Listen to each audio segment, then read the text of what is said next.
What is up, everybody, or shall I say good morning, everyone? I know it's unusual start time for Forbidden Podcast via FioriousNation on YouTube.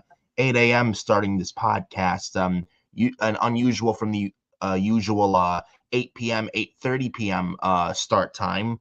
But welcome, everybody, to FioriousNation here on YouTube via Forbidden Podcast. We got episode 9 of Forbidden Podcast.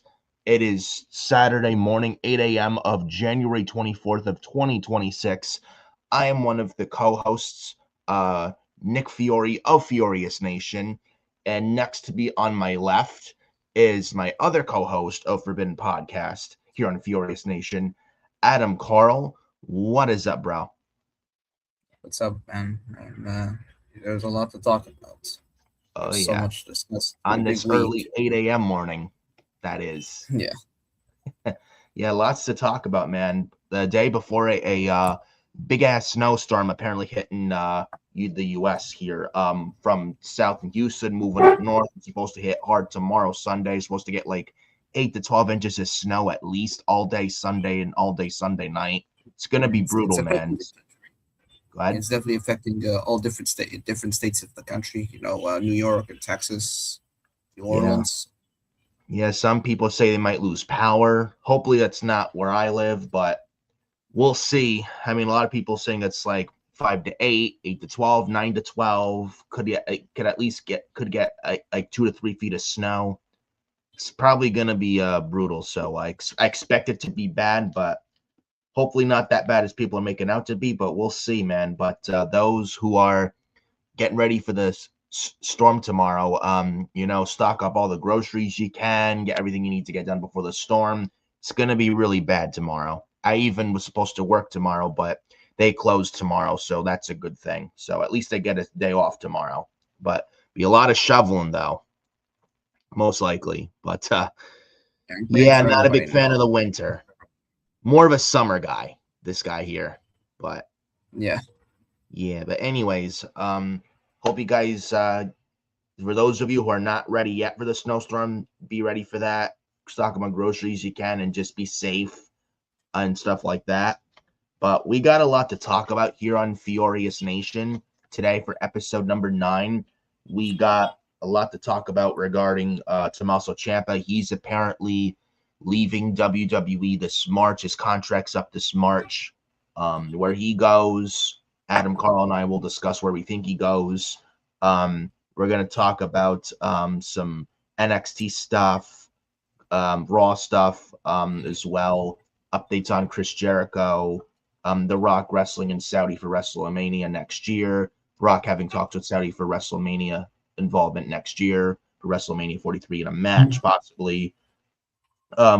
We also got talk on AEW as well. Trey Miguel apparently is released from AEW now back in TNA. We're gonna start with that in a little bit. We also got talk about Bruce Pritchard and Road Dogg's horrible creative and why they need to be fucking canned. So we're gonna talk about that. We're also gonna talk about, and I know it's not in the description, but we're also going to talk about WrestleMania plans regarding Drew McIntyre, Roman Reigns. Apparently, Cody and Roman is scrapped, and apparently it's being reported that reportedly Triple H threw the Cody and Roman idea in the trash. Like, some thought Cody and Roman was the way to go for WrestleMania this year, but apparently it looks like Triple H threw that idea right in the bin and stuff. And it looks like it might be Cody and Drew at Mania. We'll talk about that, what we think. If that's gonna, what we think, if like we'll give our discussions and opinions and takes on all that. Plus, Sami Zayn was apparently originally tentatively planned for a world title match for this year's Mania. Where we think Sami Zayn's going for Mania this year, what his plans are, we'll talk about it. But before we begin, and before we begin with the Trey Miguel talk, we'll start with that. But right before we do that, please hit the like on the video here, and we got Xavier, Boston X official Xavier, in the chat. What's up, Xavier? Hope you're doing well, and thank you for tuning in on this Saturday morning. I know it's unusual for a start time for episode 9 today for Forbidden Podcast, but the reason starting 8 a.m. today is because of later tonight's 8 p.m. Saturday night's main event. And Adam Carl and I discussed, like, I think it would be kind of tough and not realistic to have our Forbidden podcast start tonight, 8 p.m., 8:30 p.m. during the time slot of Saturday night's main event tonight. So we figured just today, 8 a.m., the 8 p.m., 8:30 p.m. time slot will resume next week, a week from today, January 31st, hours after the Royal Rumble, and a week from today in Saudi. That episode will for episode 10 will most likely than not be like a Royal Rumble post-show discussion, kind of a talk, something like that, what we thought of the Rumble. So that's most likely what episode 10 next week is going to be. But 8 a.m. today, resume to 8 p.m., 8:30 p.m. next week. So next week is back to the normal time slot. So, yeah, so hit the like. Oh, and Xavier, before we begin all the little nice stuff, Boss Xavier says, I'm doing good. I got my show later today.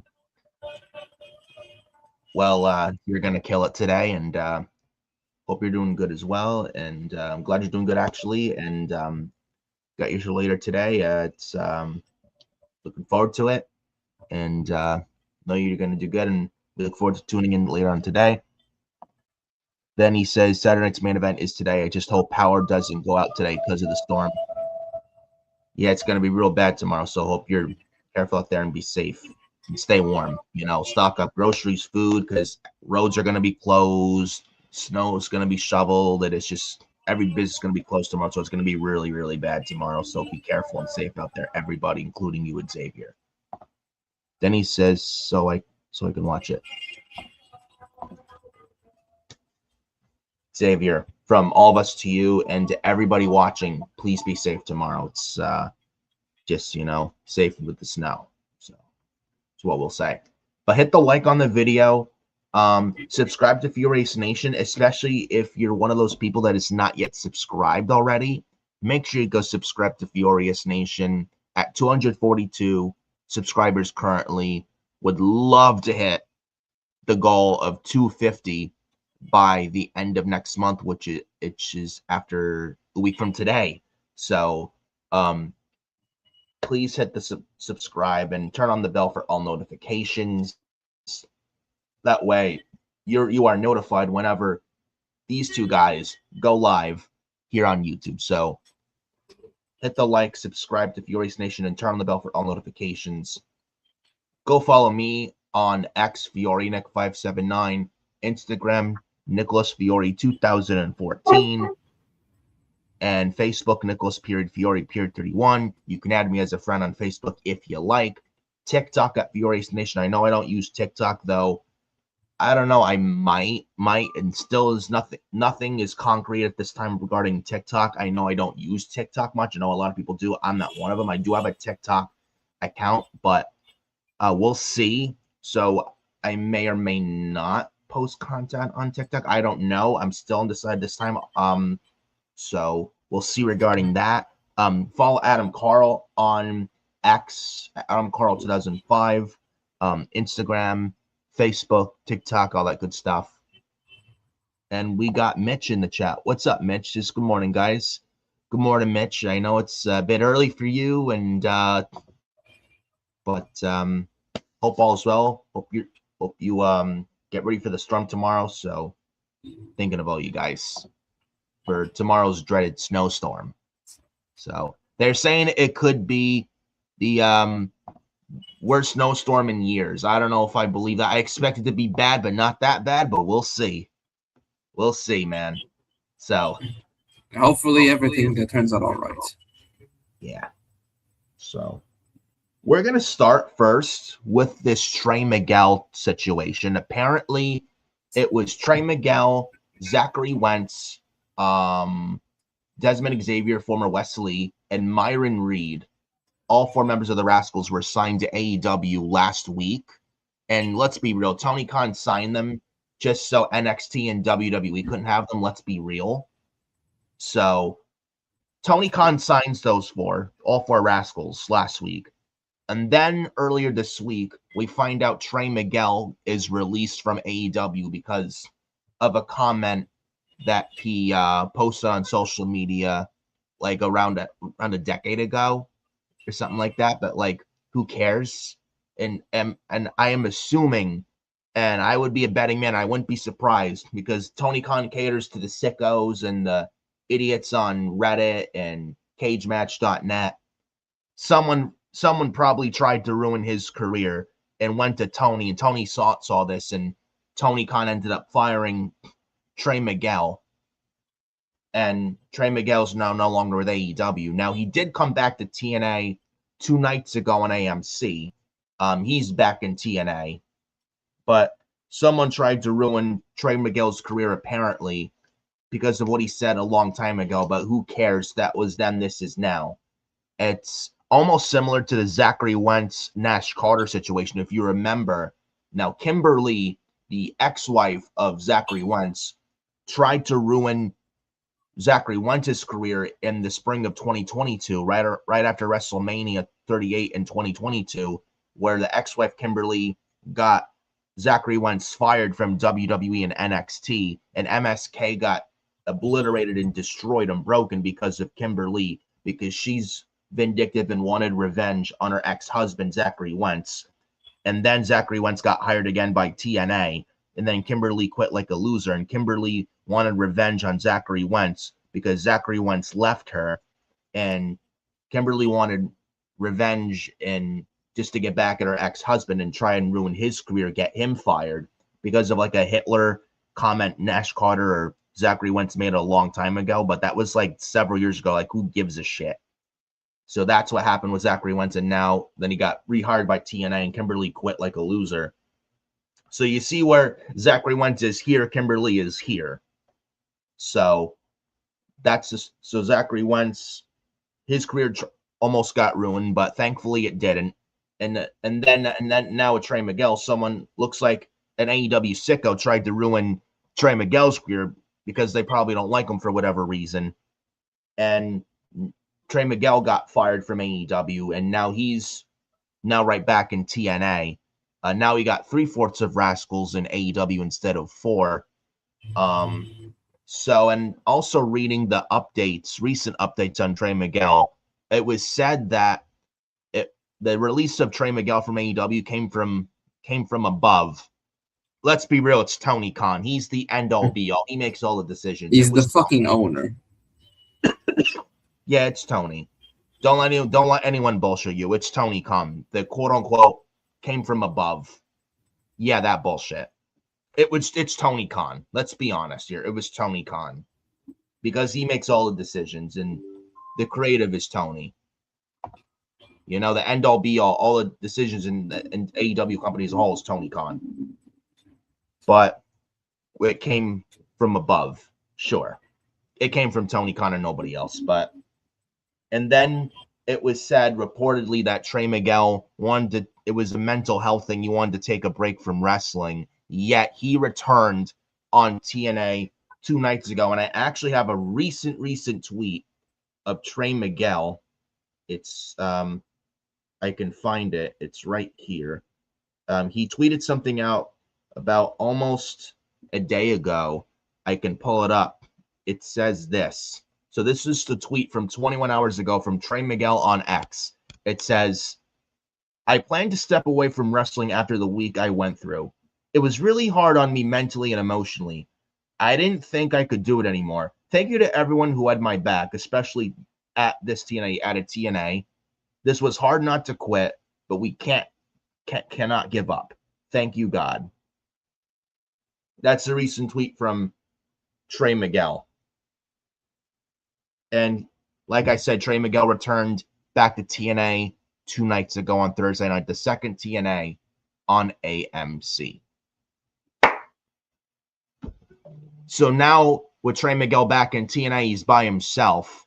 If you remember Wes Lee, when he got screwed over because of Kimberly getting Nash Carter fired in 2022, then Wes Lee was on his own, and the WWE had to scramble to what to do with Wes Lee because of Kimberly getting Nash Carter fired 4 years ago. And then Wes Lee was in limbo, and then eventually, it took a while because of Kimberly fucking MSK over in 2022 in NXT. Then Wes Lee's in limbo, and then eventually they find something for him as a single star. And Wesley was North American champion. He was probably one of the good North American champions in the history of that title, and he was actually doing really good as a single star. I'm hoping the same for Trey Miguel, but in TNA. So, I want to get your take on this, Adam Carl. But it's like, because I think Trey Miguel honestly got fucked over, but probably is for the better, because I mean, mental health. Yeah, AEW causes mental health problems, so I'm hoping for the best for Trey Miguel. Hopefully he does fine on his own. I mean, X Division title would probably be nice, but I feel bad for Trey Miguel, but it just goes to show you that AEW's priorities are all fucked up with Tony Khan catering to the sickos. If he didn't cater to the AEW sickos, his product would be much better off. But Adam Carl, what's your take on this whole Trey Miguel situation? I think it's really screwed up for him. I mean, I'm going to start off with the mental health thing first. You know, you cannot weaponize mental health. No. You cannot take that as a joke. And according to Trey himself, he's had mental health issues for years. I don't think it was, an AEW thing. He's had mental health issues for years. I think last year he spent a good portion of that having battling depression.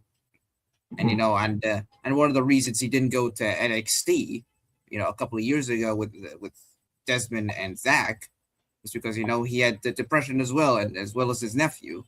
So he had to and he didn't want to uproot his family to Florida, and he had to take care of them. So I don't think so. It's not just this one incident that caused it. He's been battling them for years. Do I think it affected him mentally that he was fired by Tony? Absolutely. Yeah, I mean, can you imagine, as a guy, you're working hard, you're having some of your best career runs outside of WWE and AEW, you get picked up by one of them, and then you get fucked over. You're not even given a chance. Yeah, just because of what he said years ago, this is the thing. People can say something and at the end of the day, we're all human. People could say something really stupid from years ago, but those people from years ago are not the same people now. Trey Miguel back then, even if he did something wrong back then, is not the same Trey Miguel now. So just because what he said years ago, he's the same person now, like, who cares what he said years ago? I don't care what he did. Like, why should anyone care about that? Why should anyone care about that? I don't. It's none of my business. What I'm hearing from people that have met him and have interacted with him, he seems like a good guy. Yeah. I don't give a shit what he said years ago. That's absolutely none of my business or your business or anyone's business. No one should be caring about that. But people these days, it's like they need to know everyone's business, and it's fucking sickening. They're so soft. Yeah, people are soft and fucking snowflakes. It's like, oh, fuck this guy. He said this. Oh, he said that. I can't believe he said that. Seriously, who cares? Who cares? I mean, unless he lives in the same neighborhood as you, shut your fucking mouth. Seriously. It should be of no one's concern what he said years ago. It's none of your business whatsoever. And like I said, people at the end of the day are human. We all make mistakes. None of us are perfect, and that's fine. That's fine. And just because, even if he said something, and even if he did say something bad years ago, if you really think he's the same person now from years ago, you're an idiot. You're an idiot. I don't, and I believe you when you say that, Trey Miguel's probably a nice guy in real life. I believe that. Yeah. People change. Exactly. People not just wrestling.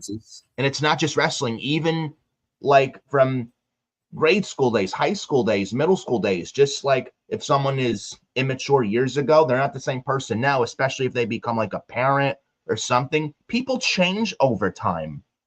That's just part of life. Same thing with wrestling. They could be really young and not know any better, but they can grow up and mature over time. So, and like the Zachary Wentz Nash Carter situation, he made a comment about with some Hitler comment. I mean, he did the salute, the Nazi salute. Yeah, the Nazi suit. Like, who cares? Even if he did that years ago, like, it's irrelevant now. Who cares? Like, the Even past is then, the I will say past. he shouldn't have been fired Yeah, from WWE. like, Should have been given the benefit of the doubt. absolutely. But Kimberly's the reason that he got let go. They didn't want the WWE didn't want to let him go, but Kimberly tried fucking him over because she wanted payback on him because he ditched her and chose someone else in Gigi Dolan over her, and Kimberly couldn't fucking stand it, and she wanted payback on him so bad because she's so vindictive. And fuck Kimberly, by the way, it's a shame because MSK, Nash, Carter, and Wesley, they just won that. Correct me if I'm wrong. It was WrestleMania. I think it was Stand and Deliver WrestleMania 38 weekend in Dallas. They just won the NXT Tag Team titles, which that Stand and Deliver in Dallas. I was there. When that happened. And a few days after they just win the titles, then Nash Carter gets fired just wrongfully, and he should never have been fired. And now he's in AEW. I don't think they're going to go much of anywhere as the Rascals in AEW. I doubt it. I don't trust Tony Khan with them whatsoever. I mean, they could be what helps the tag division there, but do you trust Tony Khan? Because I don't. I honestly think they should have went to NXT, the Rascals, especially a tag division down there that needs tag teams. Just look who they have. Apparently, from what I heard, they have wanted to go to AEW for a while. Zach, from what I also hear, Zach and Myron, they were at least open to staying with TNA, but TNA, they were too late to offer them a new contract. Yeah. And TNA and their they have a hard time trying to retain talent because I'm sure it's like their marketing department is not strong at all, and it's like they're probably that broke and shit, and that's probably most likely the reason why they can't retain a lot of wrestlers these days, including the Rascals. Yeah. So with the whole Trey Miguel thing as well, it's very screwed up. I mean, why can't he and Zach? I mean, I'm not advocating for Zachary Wentz to get fired. I mean, I don't want him to get fired. I mean, I think he can do something for AEW, maybe tag division, the trios division, maybe an international title scene. But in terms with Tony, he's very pick and choose. Yeah, he's just very pick and choose, and it's so wrong. Like if we're firing Trey Miguel for things that he said years ago, then by that logic, should Zachary get fired? Like, no. Yeah. I mean, according to the sickos, probably, but no. Just look at Hangman, for example. Just I think on Wednesday, he just took a picture with Marty Scurll. Who? Yeah, exactly. I mean, I've watched him live in Ring of Honor like 2018-ish, but with the speaking out movement, apparently it looks like his name was one of them. But yeah, long story. But I don't like to talk long about story. That. We're not gonna review what he did here, but he did something heinous. He's been exiled pretty much from the business. Tony doesn't even want him in AEW. And rightfully. Yet last night, on Wednesday, Hangman took a picture with Marty just before Dynamite. Should we fire Hangman by that logic? No. It's fucked up, dude. It's all fucked up. And now, I'm not advocating for anyone to lose their job, but then you have people over there in AEW that are, now I won't call them evil, because it hasn't been confirmed if they did heinous things or not. But see, like, look, for example, like a Darby, for example. I like Darby, but he's not exactly the kindest guy because he's been accused of some things. I mean, he's been cleared at all. I'm not sure if he did those things. I mean, hopefully not. But he's accused of some things, and yet he's on television. I mean, I don't want him fired, but you're picking and choosing to keep guys on TV and not. Yeah, the priorities are all fucked up, bro. They really are. Sammy Guevara. I mean, again, I know he's a father. I'm sure he's matured, and obviously he's a father. He and Ty are parents to Luna, their daughter.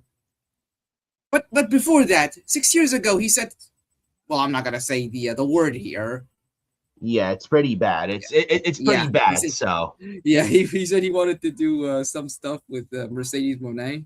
yeah, Like it's with your then Sasha they have Banks. Sammy Guevara on Ring of Honor, irrelevant Yeah, show because of Mercedes. yeah, but All he's political also bullshit. there. I mean, that doesn't mean I want him fired. But you're gonna pick him, but you're not gonna give Trey Miguel the benefit of the doubt. Yeah, and I Or kind of want Don to bring it. Callis. He's leading the Don Callis family.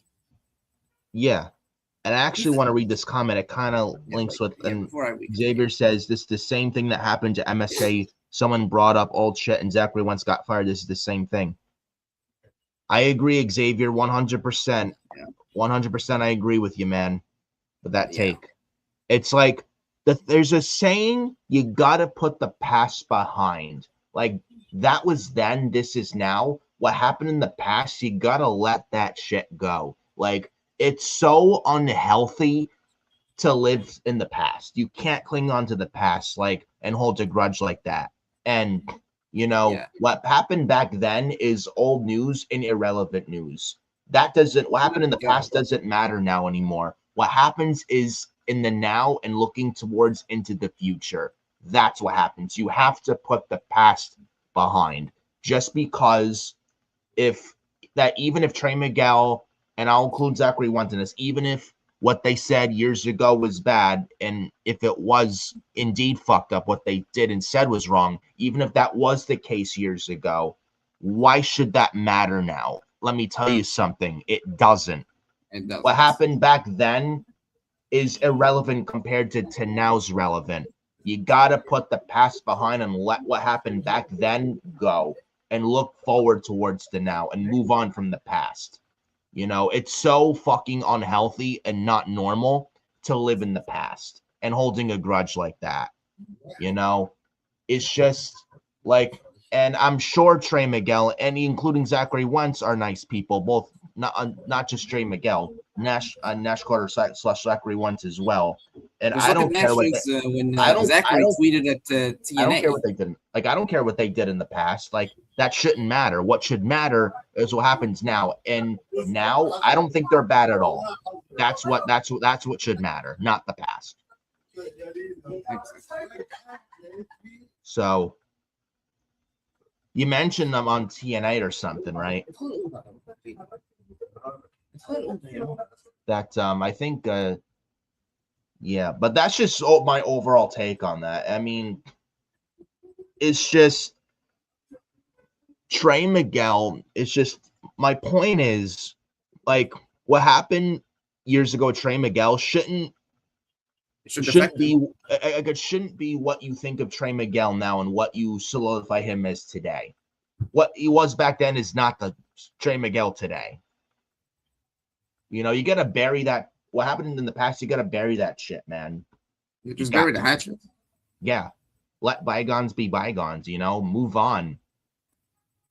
Yeah, like I mean, and I know, and I mean, I think what makes it worse as well, just last week, you had the Collision. They taped Collision after Dynamite. The Rascals obviously made their debut. Trey Miguel was supposed to be a part of that segment, but he was pulled. Mm-hmm. I assume the Rascals were gonna make their debut on Collision tonight. I assume their first match in AEW, but obviously travel issues has gone down there because the episode on Collision was supposed to be in Arlington, Texas, but because of the snowstorm. Yeah. So I assume they're gonna postpone their debut the next week. Yeah. Yeah, obviously. So obviously, bad timing, but they should pick up. Yeah. But so it's like Trey should be there, honestly. I mean, he should still be under AEW contract.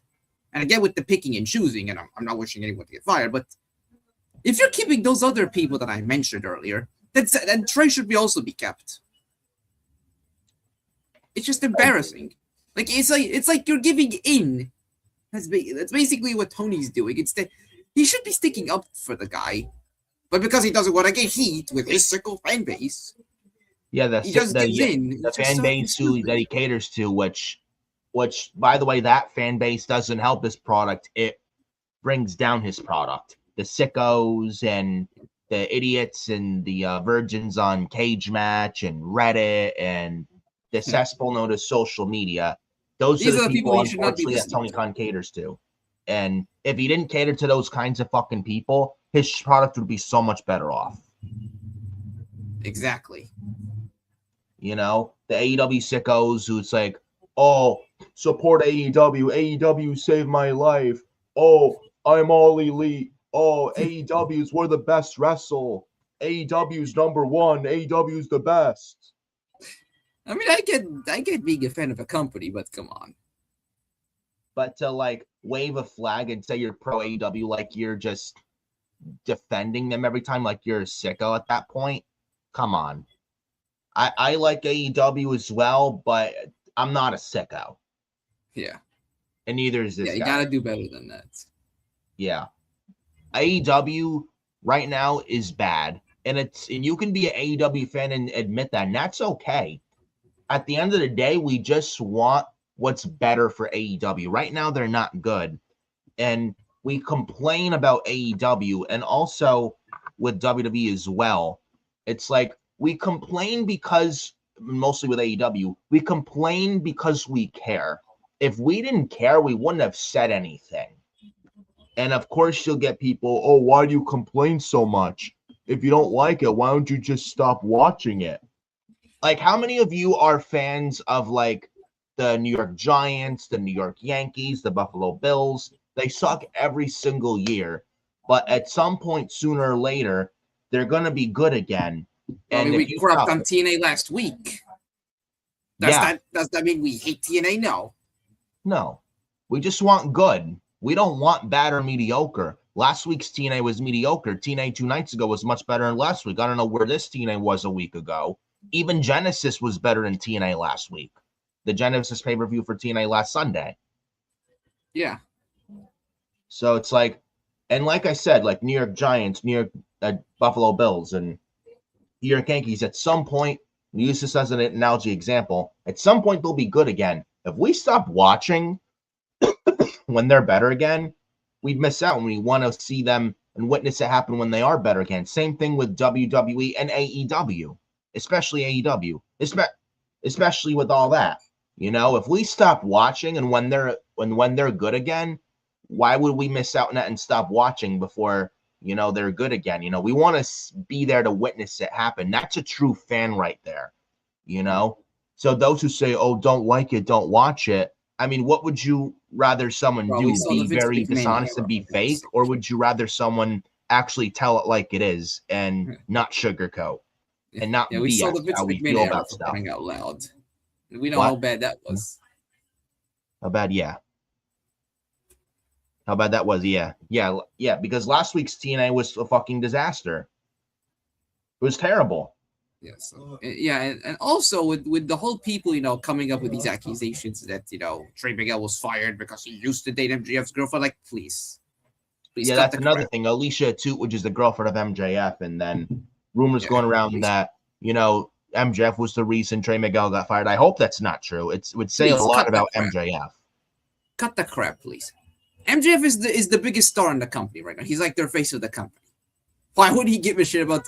Let's be real here. Even if Trey Miguel had stayed, what was he gonna be? He was gonna be a mid-card guy at best. He was gonna be trios guy at best. Why should a main eventer give a shit about what some trios guy he's gonna do, or that he used to date his current wife? Let me tell you something. MJF did not know who the hell Alicia Atu was 7 years ago. Yeah. And another thing, Zachary Wentz he's dating Priscilla Kelly, right? Yes. I'm not hearing any news of Darby wanting to get Zachary Wentz fired. Yeah, you don't see that shit. Yeah. I'm waiting to hear that, but you don't. People date other people. People move on to others. Yes, at the end of the day, people, we are all human. We make mistakes. Yeah. We acknowledge them. And who else? Who's another example? We move on. Who's another example? Murphy. Yeah, he used to date Bliss, right? Buddy Murphy or Buddy Matthews now and Alexa Bliss. Yes. Yeah. He's dating Buddy, not Buddy, but he's not dating himself.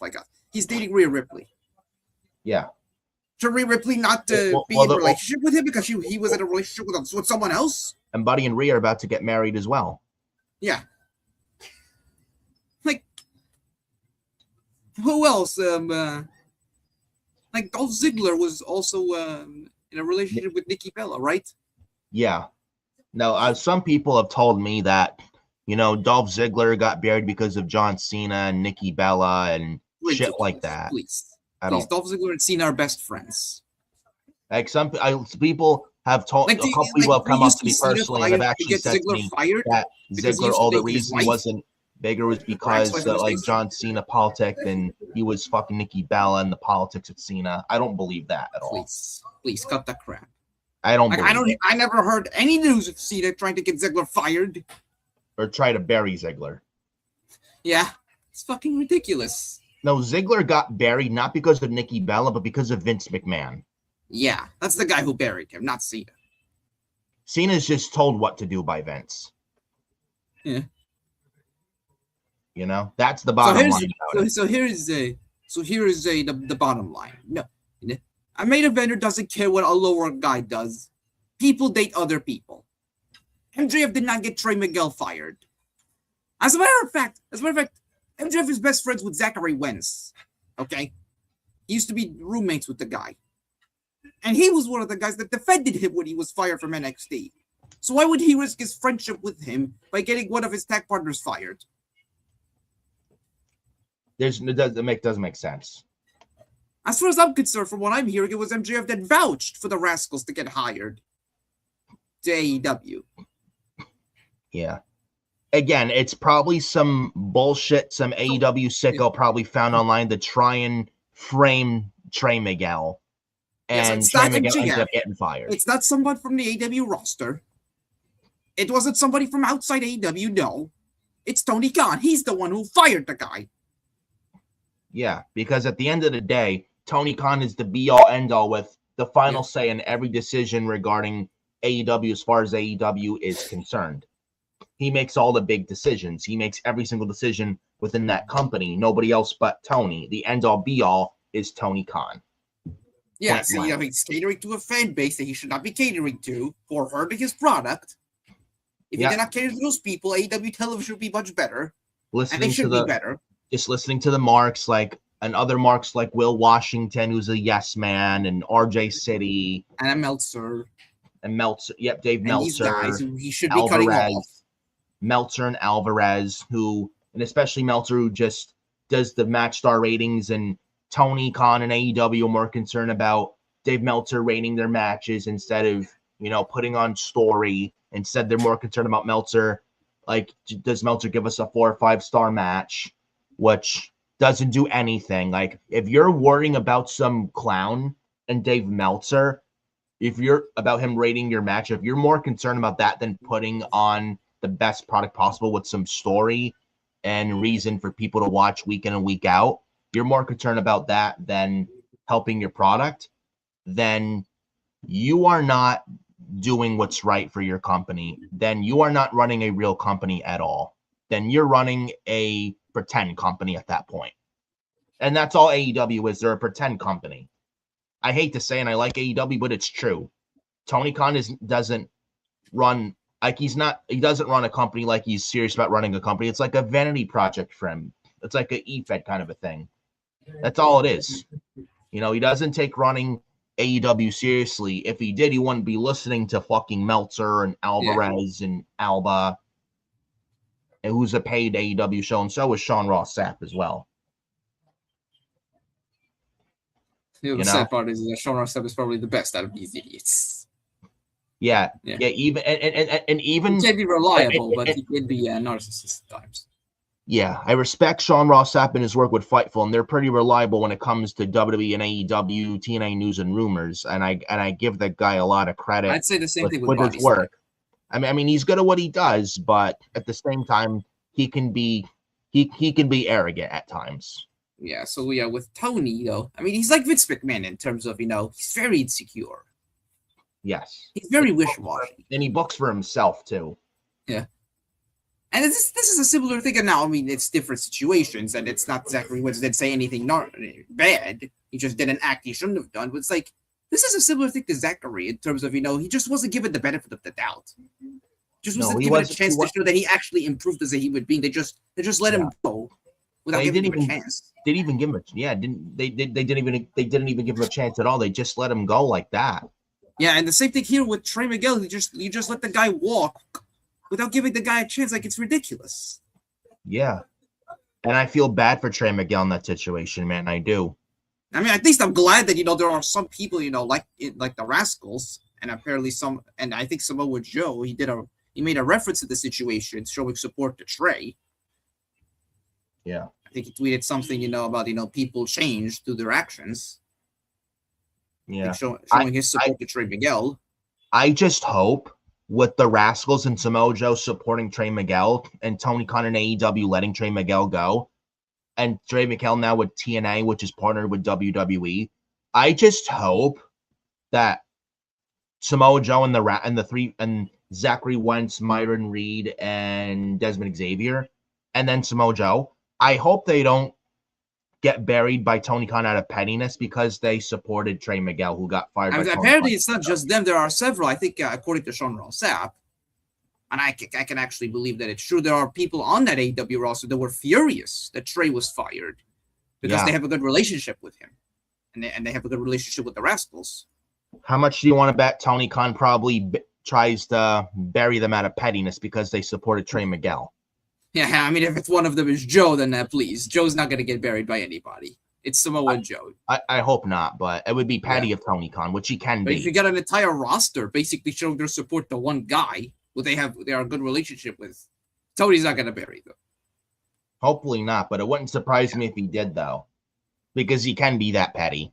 I mean, he can be petty, but you got a whole roster basically standing against you. Come on. Especially if he buries them because of them supporting Trey Miguel, that's a bad look on Tony. Yeah. Especially when one of the guy who is friends with one of the Rascals happens to be his face of the company and the world champion currently. Yeah. It was recently the world champion was Samoa Joe. Yeah, Samoa Joe. Now the current champion is MJF, who's best friends with Zach Wentz. And he has a good relationship with all members of the Rascals. Yeah. He's not going to bury him.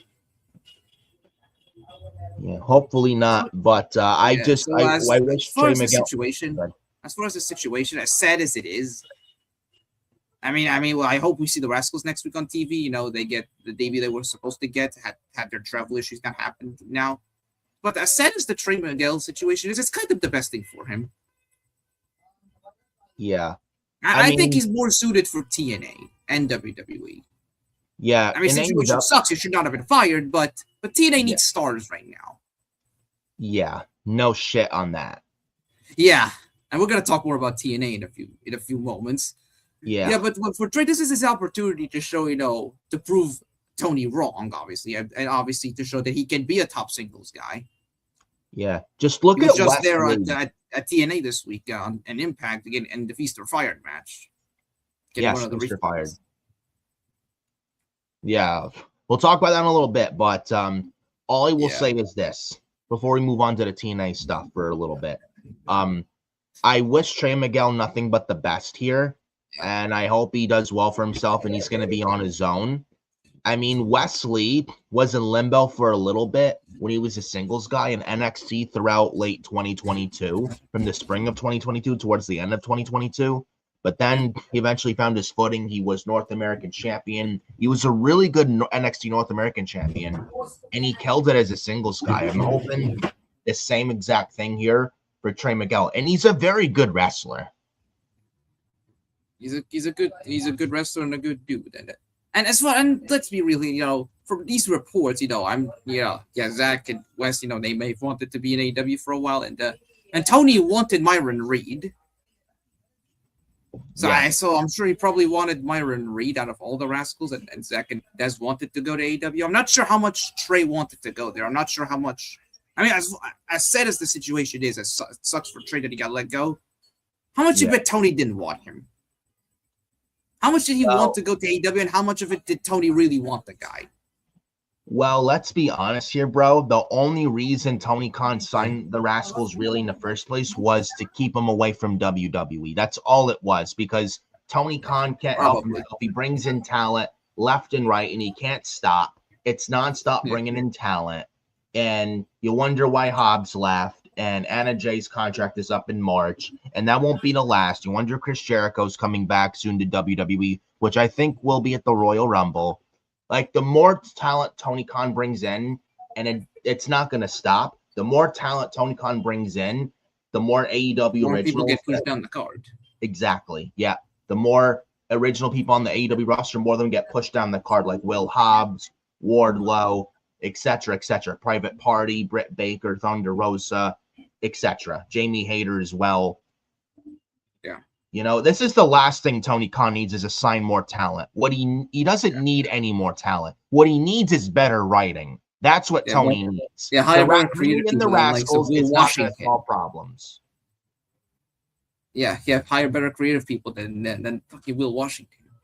Yeah, who's nothing but a glorified fucking Tony Khan yes man, who does nothing but tell Tony yes. He doesn't tell Tony no. And you wonder why AEW's in the shithole it is right now. Yeah, as far as Trey, you know, if you've seen his other tweets, he was promoting the debut of the AMC show. Yeah. Poor guy. And then AEW. So did he really want to go? Did he really want to leave TNA to begin with? I doubt it. I honestly doubt it, man. Yeah, did he only go to AEW because his friends were going there and wanted to go there, and he just felt like, you know, he needed to go there? I don't know, man. But I mean, it's believable. I mean, based on how he quickly came back to TNA. Yeah, but I will say this to conclude the Trey Miguel talk. I do wish Trey Miguel nothing but the best, and I hope he does well for himself on his own. I mean, it sucks that he's not with his friends, the Rascals, and I hope the Rascals do fun in AEW. I don't trust AEW with the Rascals whatsoever. I hope the decision was worth it, and I don't see the Rascals going anywhere in AEW, especially with Tony Khan running the show. But I do wish Trey Miguel all the luck in the world. Hopefully he does okay for himself as a singles guy. He will.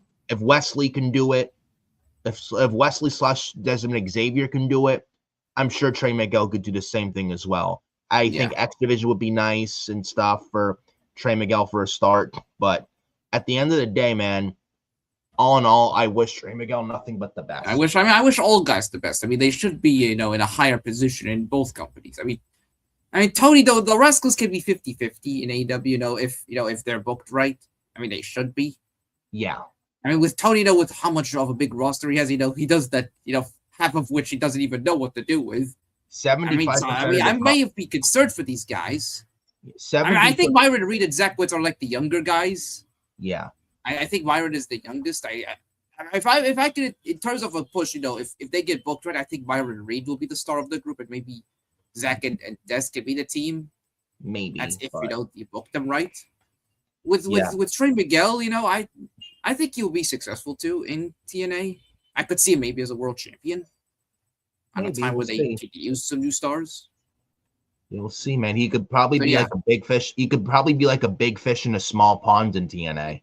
And you never know. Maybe he appears on NXT with this partnership. Yeah, he's appeared on NXT before 2 years ago. Yeah, we'll see. So it's unfortunate. Yeah, so it's an unfortunate situation, but it may have been the best thing for Trey Miguel. Yeah. At the end of the day, I mean, Tony's petty. Yeah, but it's probably the best thing for Trey, and he's not in AEW. And TNA needs more stars anyway, so they can use guys like him. Yeah. And again, even if he did something stupid. Yeah, go ahead. And even if he said something stupid, you should let it go. People change. People deserve second chance. Unless you've done something truly evil, then you don't deserve a second chance. But most people deserve a second chance. And what Trey Miguel did wasn't evil. I think he should have been given a chance in AEW, but I still would have been lost in the shuffle there regardless. But still, never even gave the guy a chance. At least give him a chance to fail. Even if it doesn't work out, at least he tries. I like to pass or fail, but that's all up to Tony Khan. That's all in the booking. Yeah. But so that's my thoughts on the situation. As long as Trey Miguel is happy, I mean, at the end of the day, I just want the man to be happy what he's doing. Yeah, so physically, mentally, and emotionally. I'm sure. Exactly. I'm sure. Again, the fire, I'm sure it took a toll on him mentally, but he recovered, and I'm glad he did. Yep. So I wish him nothing. And it says and a lot this about. is his It passion. says a lot about Trey Miguel. Yeah. So this is also a passion. It's not just for wrestling. They're not there for a paycheck. They want to wrestle. They want to work. So I'm glad he got work quickly. Yeah, it's less pay with TNA compared to AEW, but he chose to bet on himself. Yeah, and I gotta respect that, man. Yeah. Anyone who decides to bet on himself, and it's not easy to bet on yourself and make yourself into a big deal. I mean, mad respect for that. Yeah, mad respect, and I'm sure his boys are supporting him. Absolutely. If you've seen his messages, he's supporting them, and they're supporting him. So it's nice, that they're still best friends, even if they work for different companies. Yeah. And the fact that Tony Khan doesn't use 75% of his roster, I mean, Trey Miguel wouldn't have stood a chance there regardless anyways. But but Trey Miguel, just have him go out there, he goes out to TNA on his own, make Tony Khan look like an idiot for letting him go. Yeah. X Division title, like I said, for a start. Maybe a world champion down the line. I don't know, but we'll see. All I will say to conclude the Trey Miguel talk is this. Trey Miguel is going to kill it as a singles guy. And him and Desmond Xavier, one of his friends, and I'm sure him and the Rascals, Trey Miguel and the Rascals talk, and they talk. They're friends. Yeah, and when Trey Miguel succeeds on his own in TNA, the Rascals will be definitely some of those people smiling proud. So, and I respect, I respect those that bet on themselves. Make those that let you go regret letting you go. Yeah, make them regret not giving you a chance in the first place.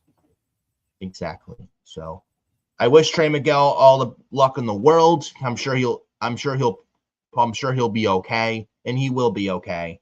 I wish him luck. It's not the worst thing to be fired. It's not the worst thing to be let go.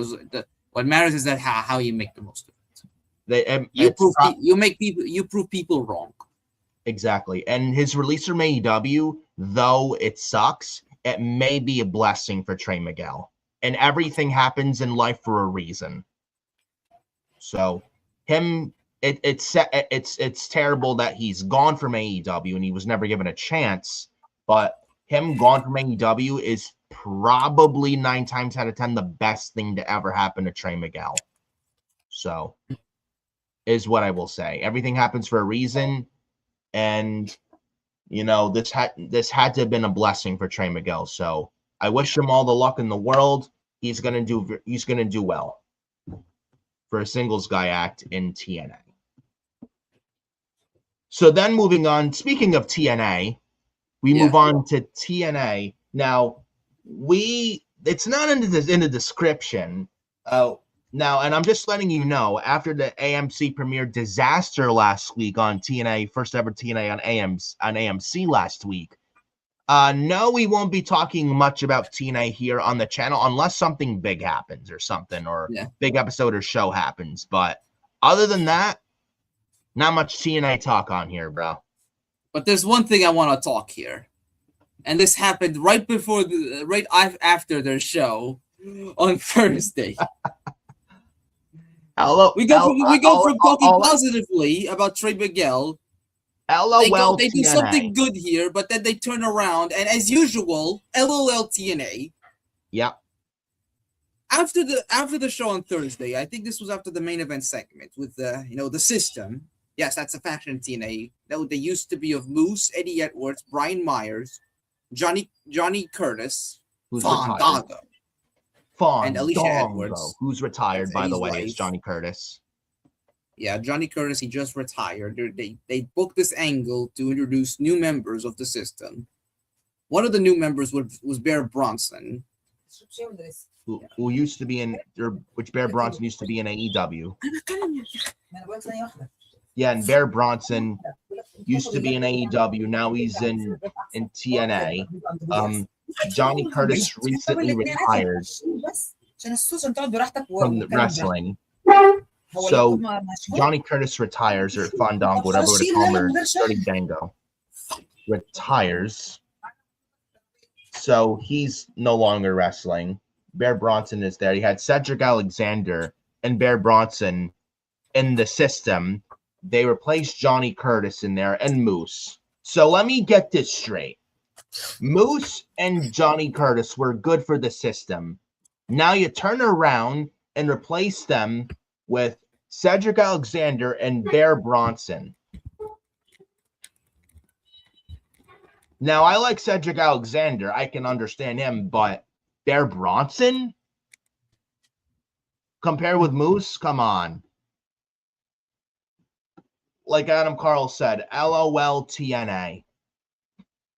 LOL TNA with the system revamping with that system group in TNA.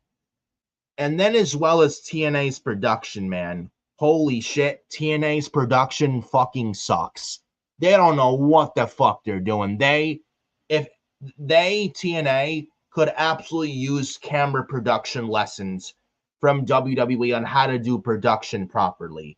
Because, oh my God, TNA's production is absolutely fucking abysmal.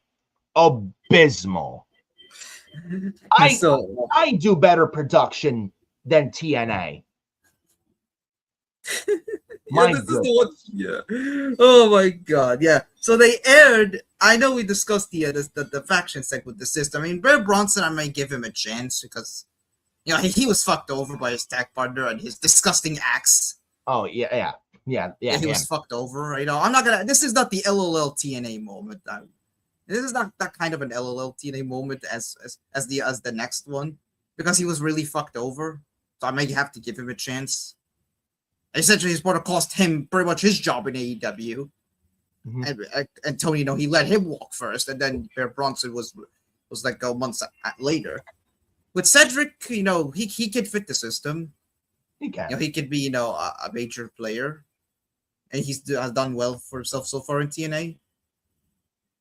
Then you have the production error, you know, after they did the Feast or Fired match. After the show, there is legitimate audio of next week's show that they are taping, and you could literally visibly hear the plans that they have for their next pay-per-view and who is having the world title shot in one of the Feast or Fired cases. And they're laying out the plans. They're laying out months of planning, months of television. This audio, and an audio that nobody's supposed to hear. You have got to be fucking shitting me, dude. And by the time they realized that the damage was already done. You would never, ever, ever, ever see WWE do this kind of shit. Imagine if they did something like that. Can you imagine if Seth Rollins won Money in the Bank?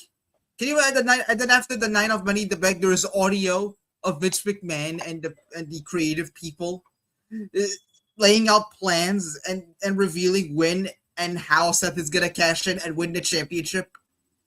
You'd never see that, bro. Or never. Can you imagine if who else won Money in the Bank? Randy Orton, for example. Can you imagine the night after during a Raw taping and in an audio that we're not supposed to hear Vince McMahon is basically spoiling what he will do with Orton, how he will cash in, how he will win the WWE Championship?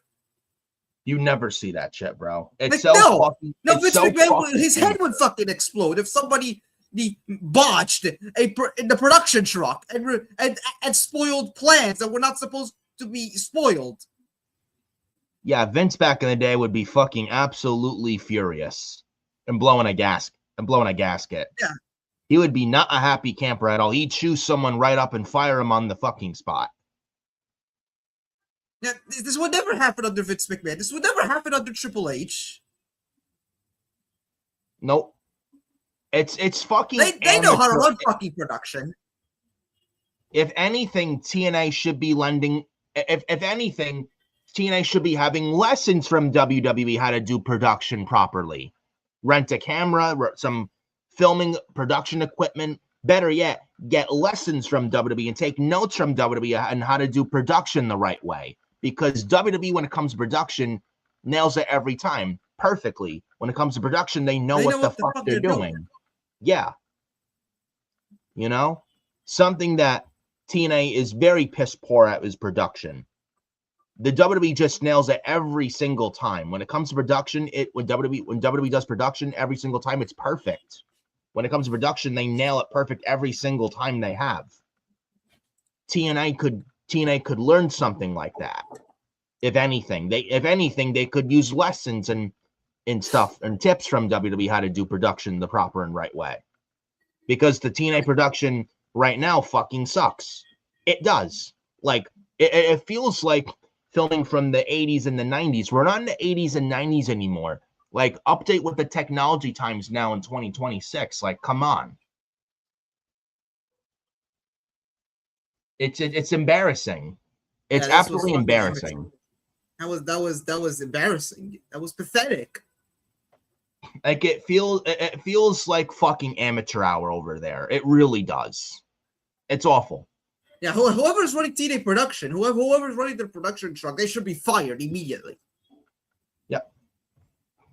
Because they're just nothing but a bunch of blithering idiots who don't know how to do their job. I can do their job better than them, and I don't work for them. I have better production than them, and I don't even run anything. Yeah. Give us the fucking job. I will do it better than whoever's clearly running their production trucks. Yeah. We will at least we won't be botching. Yeah. Whoever they got in TNA production is absolutely, and I mean absolutely, fucking clueless. Clueless. Yeah, they need better people. They need to hire someone that knows what the fuck they're doing. Yep. I don't know. It's laughable. Yeah. It's laughable. Yeah. LOL Yeah. TNA. LOL TNA, literally. And I thought last week the premiere of AMC was awful. They with Perez Elton. I thought showing the empty seats in the arena was terrible. They had Perez Hilton there as well. Yeah. Oh, I thought that was bad. This is probably worse. Yeah. And the second TNA at AMC was better than the first one, but it's like when they do something right, they go several steps backwards. Yeah. It's a joke. It's literally a joke. It's really a fucking joke, man. It's just they go 36 steps backwards every time they do something right. 6 steps good, 36 steps backwards. It's awful. It's awful.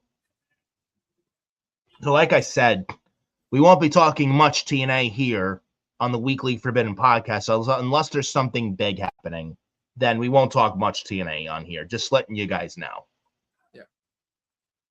So moving on from the TNA talk, I thought I'd talk about NXT really quick and talk about what happened on Raw, then SmackDown news and rumors, stuff like that. Since we got the AEW stuff out of the way. Actually, real quick about as I take a sip of my water.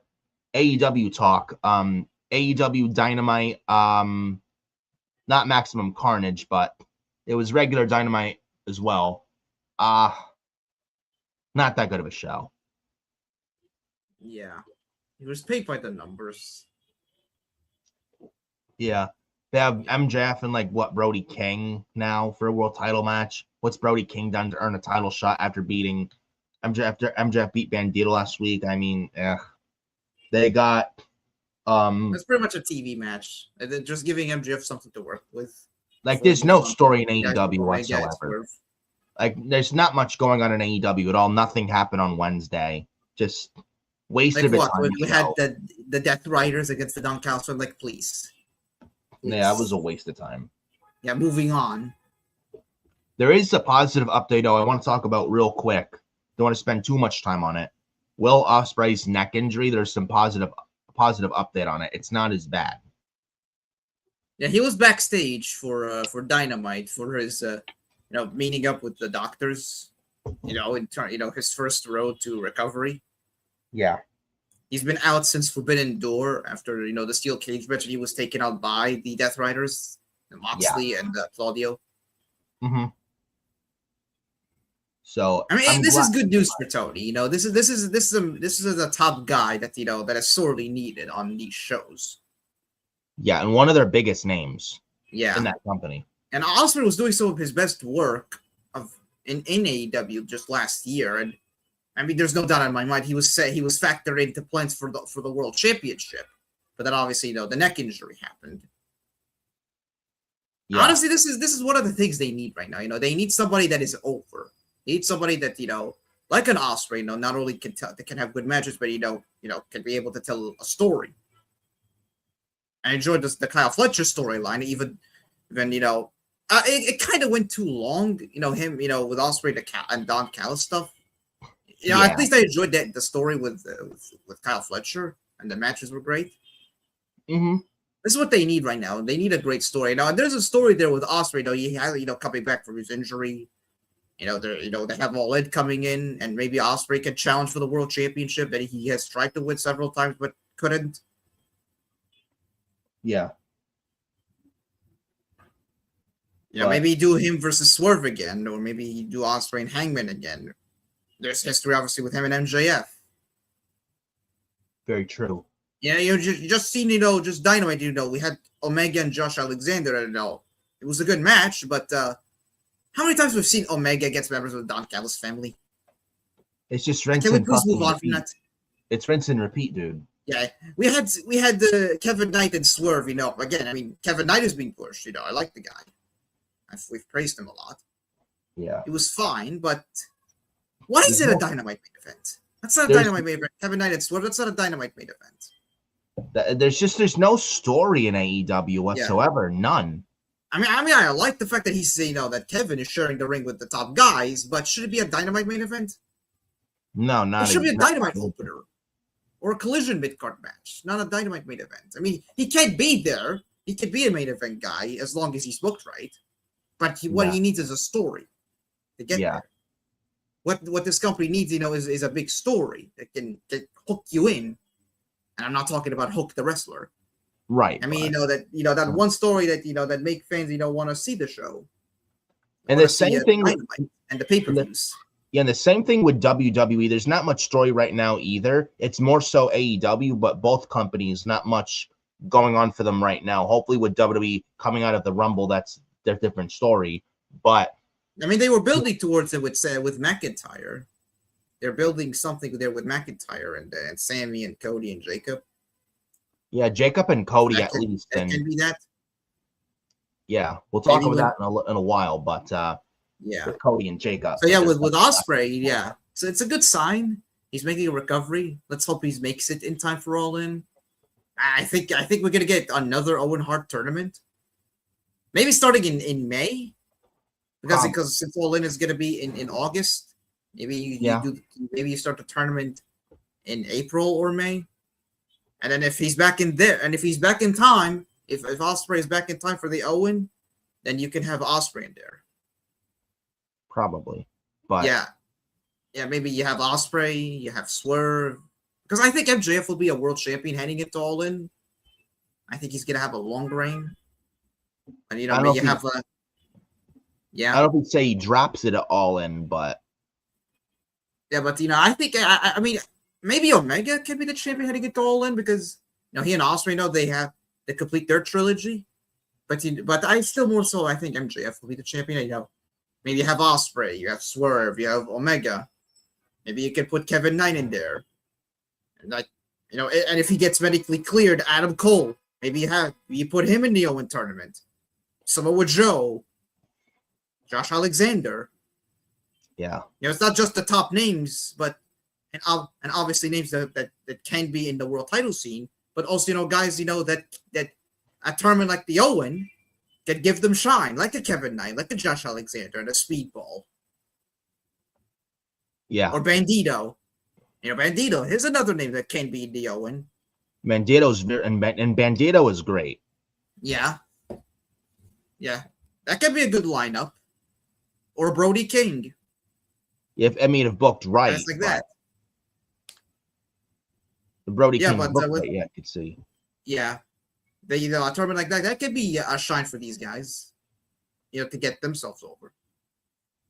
Yeah, I mean AEW with a talented roster, though overbloated roster. I mean AEW, AEW talented roster but overbloated. But with AEW, it's just like it's good wrestling and it's the better wrestling there. It's good matches, better matches there, but you need. But they need a story. They're just very so little of them, little to none. Like there's no substance. Yeah. Yeah, but with Ospreay, he could bring that emotion. He could bring that story that they desperately need. So it's a positive that he's gonna be back. Yeah. So hopefully he's back. Hopefully doesn't miss much time. A neck injury is very scary. It's very risky. And one of the most back serious, at 100%. And one of the most serious injuries in wrestling too. That and concussions. And it's not something to be fucked around with.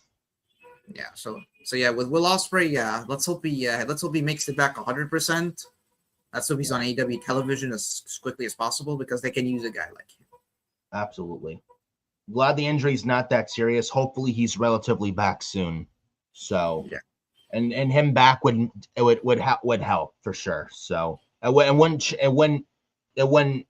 do much, but it would at least make it at least a little better than it is now. But you want things in AEW change a lot for the better. I think Tony should step down, but it's like Will Ospreay is not gonna save everything, but at least it'll be a little bit better with him back. So I'm glad the injury's not that serious. Hopefully he's back soon, relatively soon, healthy and better 100%, and nothing less than 100%, and not anything that's less than 100%. So we'll see. We'll see what happens. But I want to move on really quick. I don't want to talk about this much because not much happened on Tuesday with NXT. They had Ethan Page defend the North American title against this masked guy. I think Elio. Who's the guy? Hold on. I'm gonna look him up. He's a new masked guy in WWE. I mean, it's here we go. It's Elio Fiore. He's apparently French, but he wrestled Ethan Page. Luchador. Yeah, French, Luchador. Mexican? French. Yeah, Luchador. Lost to Ethan Page this past Tuesday on NXT as Ethan Page retained the North American title against him. Not much to it. I think Ethan Page gets called to the main roster by the end of the year. There was a stare down afterwards with Ethan Page and Ricky Saints are saying they both carry this brand. I think one of them said to each other. I think Ricky Saints was the one that said that. But not really much happened on NXT Tuesday, man. Not much. I mean, we had Jada Parker on the show. Yeah, we did have that, Jada Parker, and she got a nice pop. Happy to see her back, but I think we had a women's tag match. I think in the main event. Yeah, triple threat women's tag for a number one contendership. I think for the Knockouts tag team titles. I think. Yeah, I think it was Ren Sinclair and Kendall Gray. Yeah, the Ren QCC against Fatal Influences, Fallon Henley and Laney Reed, and then against Sol Ruka and Zarya. Sol Ruka and Zarya won after a double Soul Snatcher, then a F5 by Zarya. And I think they pinned Laney Reed, I think, did Zarya. And that Sol Ruka and Zarya won. So they're going to challenge for the Knockouts titles. Yeah. At first, I thought was like, I wasn't paying attention because I didn't care much for NXT, most of it this past Tuesday. I was thinking, I was like, is this a number one contendership for the women's tag titles? And I heard the Knockout titles, like, okay. All right. So I was saying, because then I was like, we've had a lot of number one contendership matches for the women's tag titles. Liv and Roxanne are challenging for them, the women's tag titles tonight against Rhea Ripley and Io Sky. Yeah. And last night, SmackDown, Julia, the women's U.S. champion, and Kiana James won a number one contendership. Last night on SmackDown, beating Charlotte Flair and Alexa Bliss and Lash Legend and Nia Jax.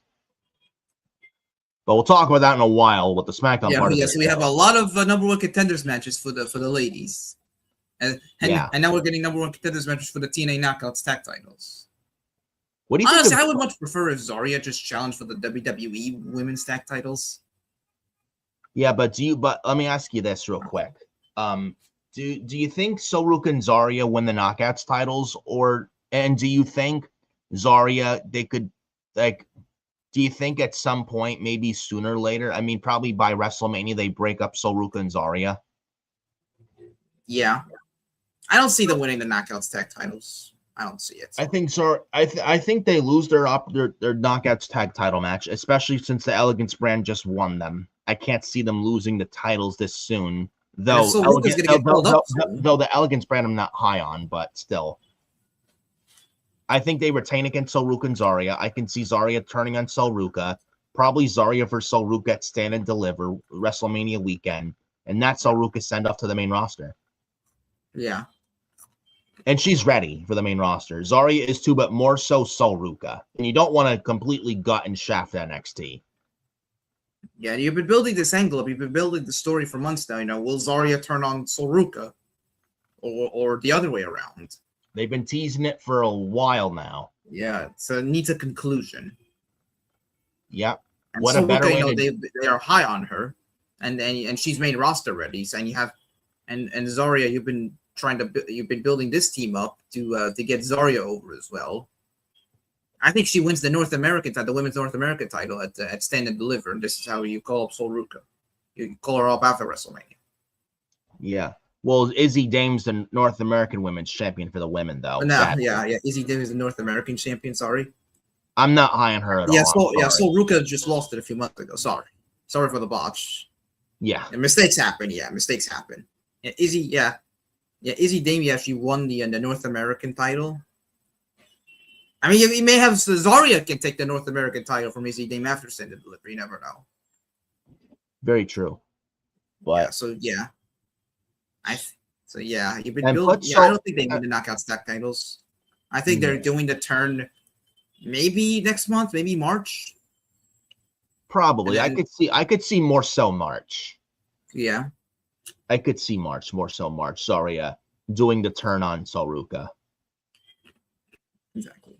And Zarya probably operates better as a heel as well, and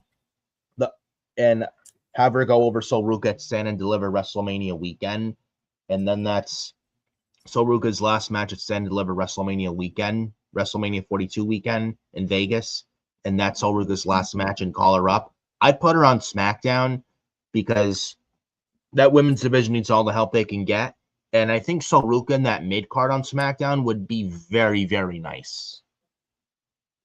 Yeah. Soruka, Julia, Jordan Grace. I'd love to see that. You can't go wrong with that. And I think Soruka would fit like a glove on SmackDown. I do.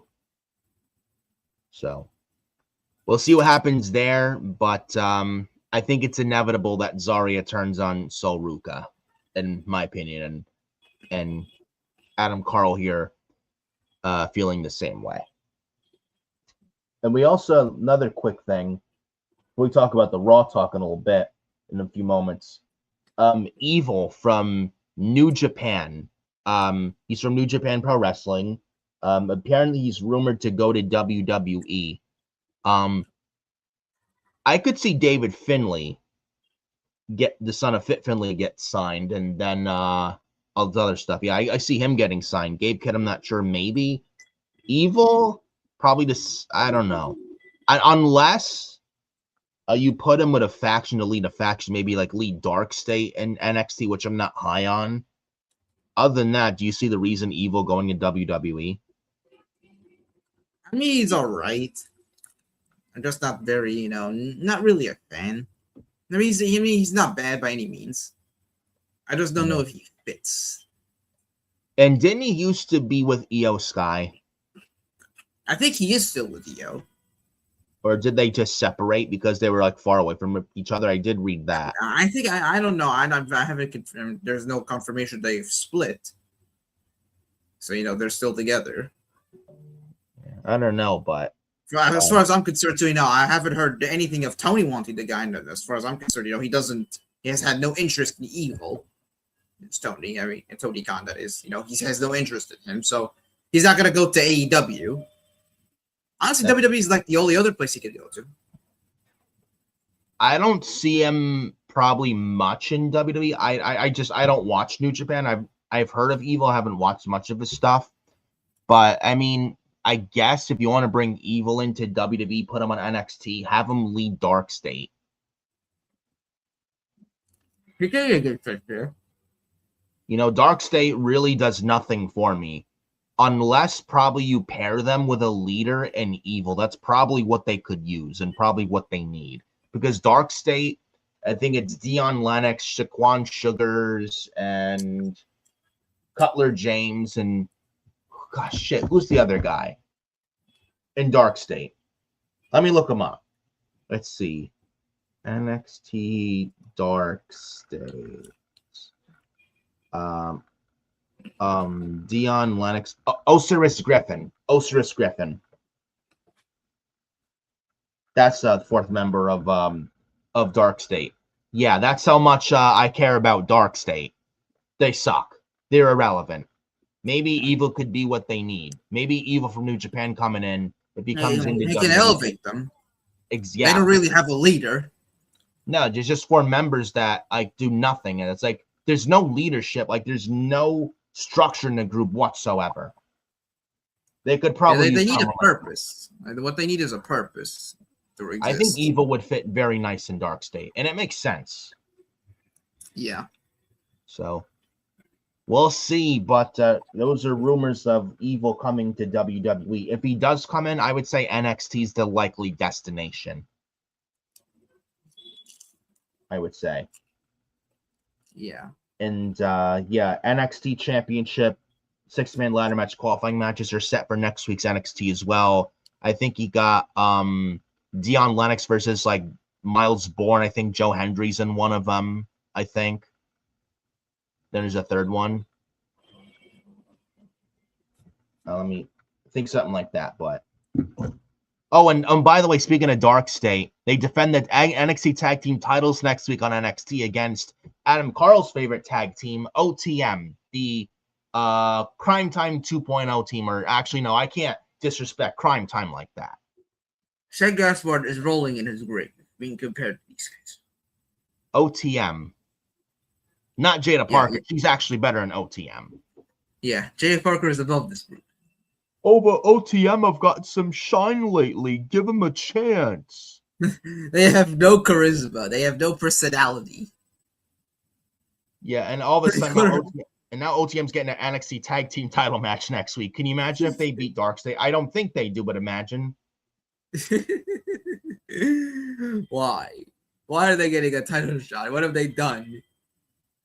Well, they've won lately. Against who? Which tag team? Scrubs?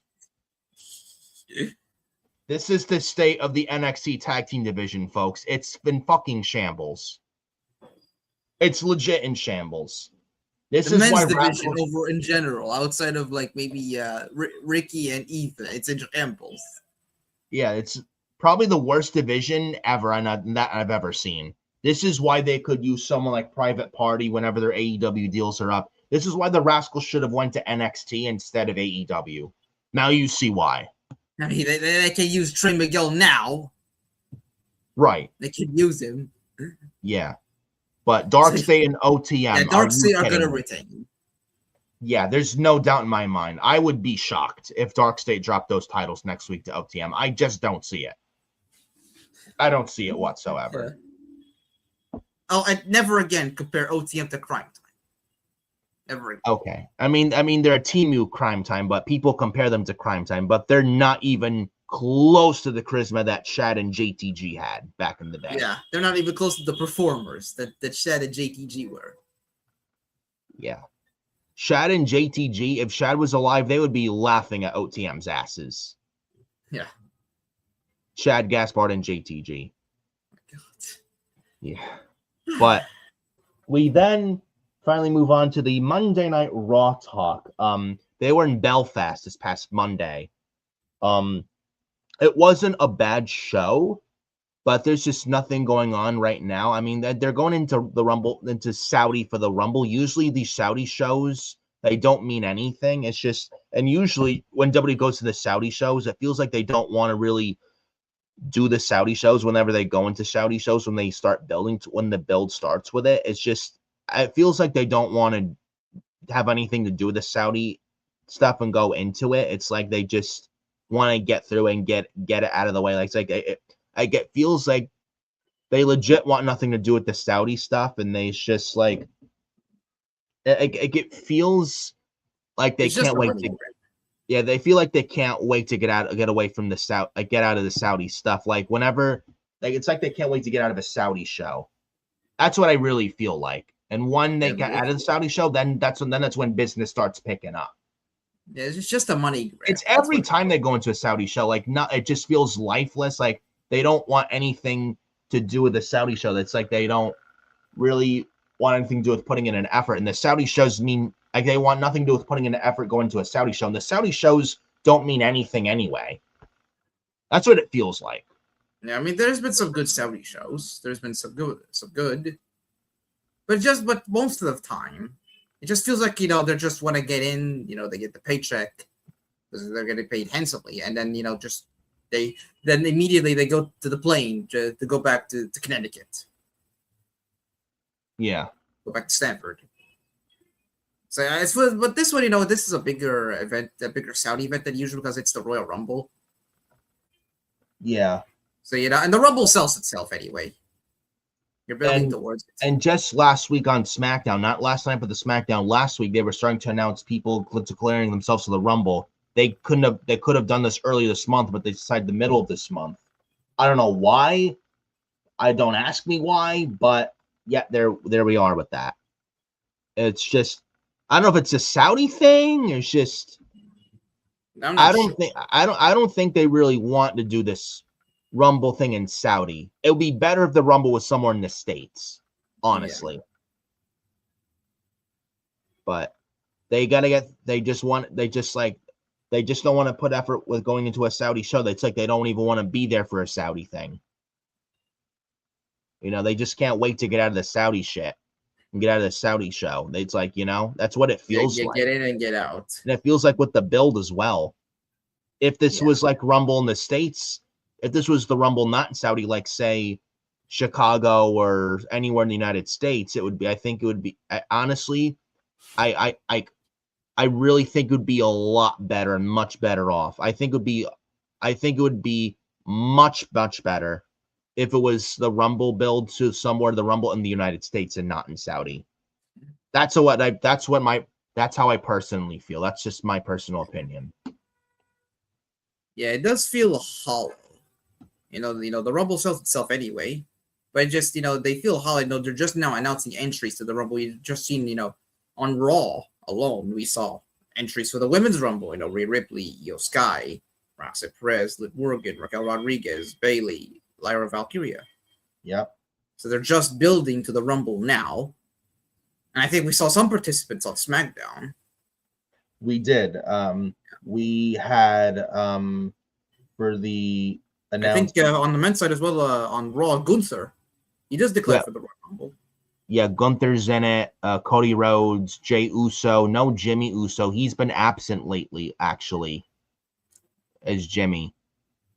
It's actually I understand it. He's probably taking care of Naomi. Reason for that, yeah, most likely because taking care of Naomi whenever her newborn child's on the way, whenever the newborn child arrives in the world. Yeah, he's probably taking care of his wife to make sure, when to be prepared when the baby comes, because he wants to be there for that for his wife. So I get it. Yeah, I get it. But Jey Uso is in the Rumble. Last year's Rumble winner. He won't win it this year, though. I just want to throw that out there. He's not, and he should not. And Gunther's in it. Cody Rhodes in it, like I said. Rey Mysterio, Dragon Lee, Penta, Roman Reigns was announced for the Rumble during last night's SmackDown.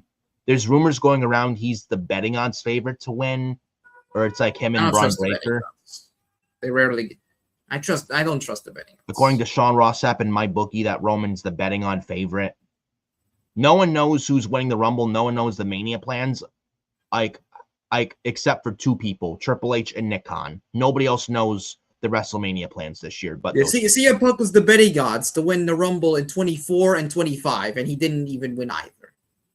Or John Cena was in 2025 as well, and Jey Uso won.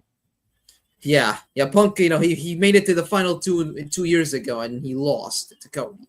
And then last year, he was in the final 4 before getting eliminated by Logan Paul. Yeah. And then we got Solo It's possible that Roman wins. I think he's one of the favorites, but do I think he's gonna win it? I don't know. If he wins it, I don't think he should, really. If he wins it, maybe Roman and Punk, because that we haven't seen. I would not mind that. Yeah, we haven't seen that match, at least as a one-on-one match in this current WWE. I think we get this match 10 years ago when Roman was in the Shield. Yeah, the first Raw of 2024, the old school Raw, I think. I remember when Roman was in the Shield. This is the episode where Jake Roberts returned. And he put the snake on Jon Moxley. Yeah, but if we're talking not Shield Roman, that Roman and Punk is fresh. Yeah, one-on-one.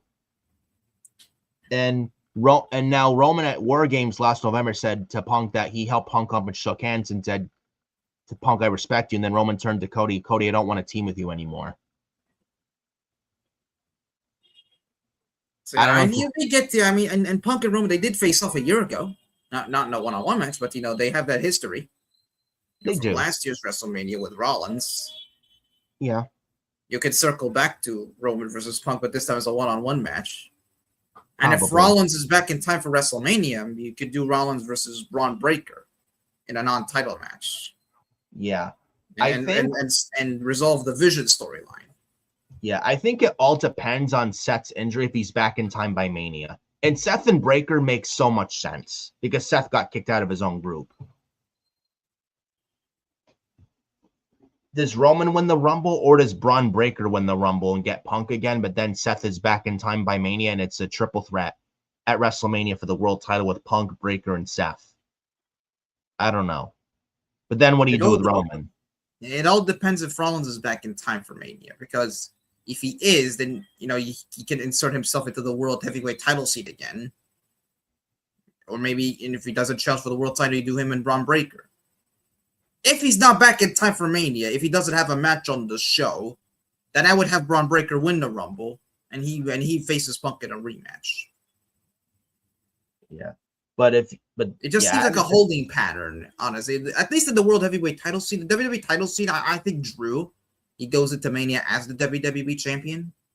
Yeah, there's a rumor. There's a rumor going around by BodySlam.net that Drew is expected to go into Mania as champion, and it's probably going to be Cody and Drew again at WrestleMania for the WWE title.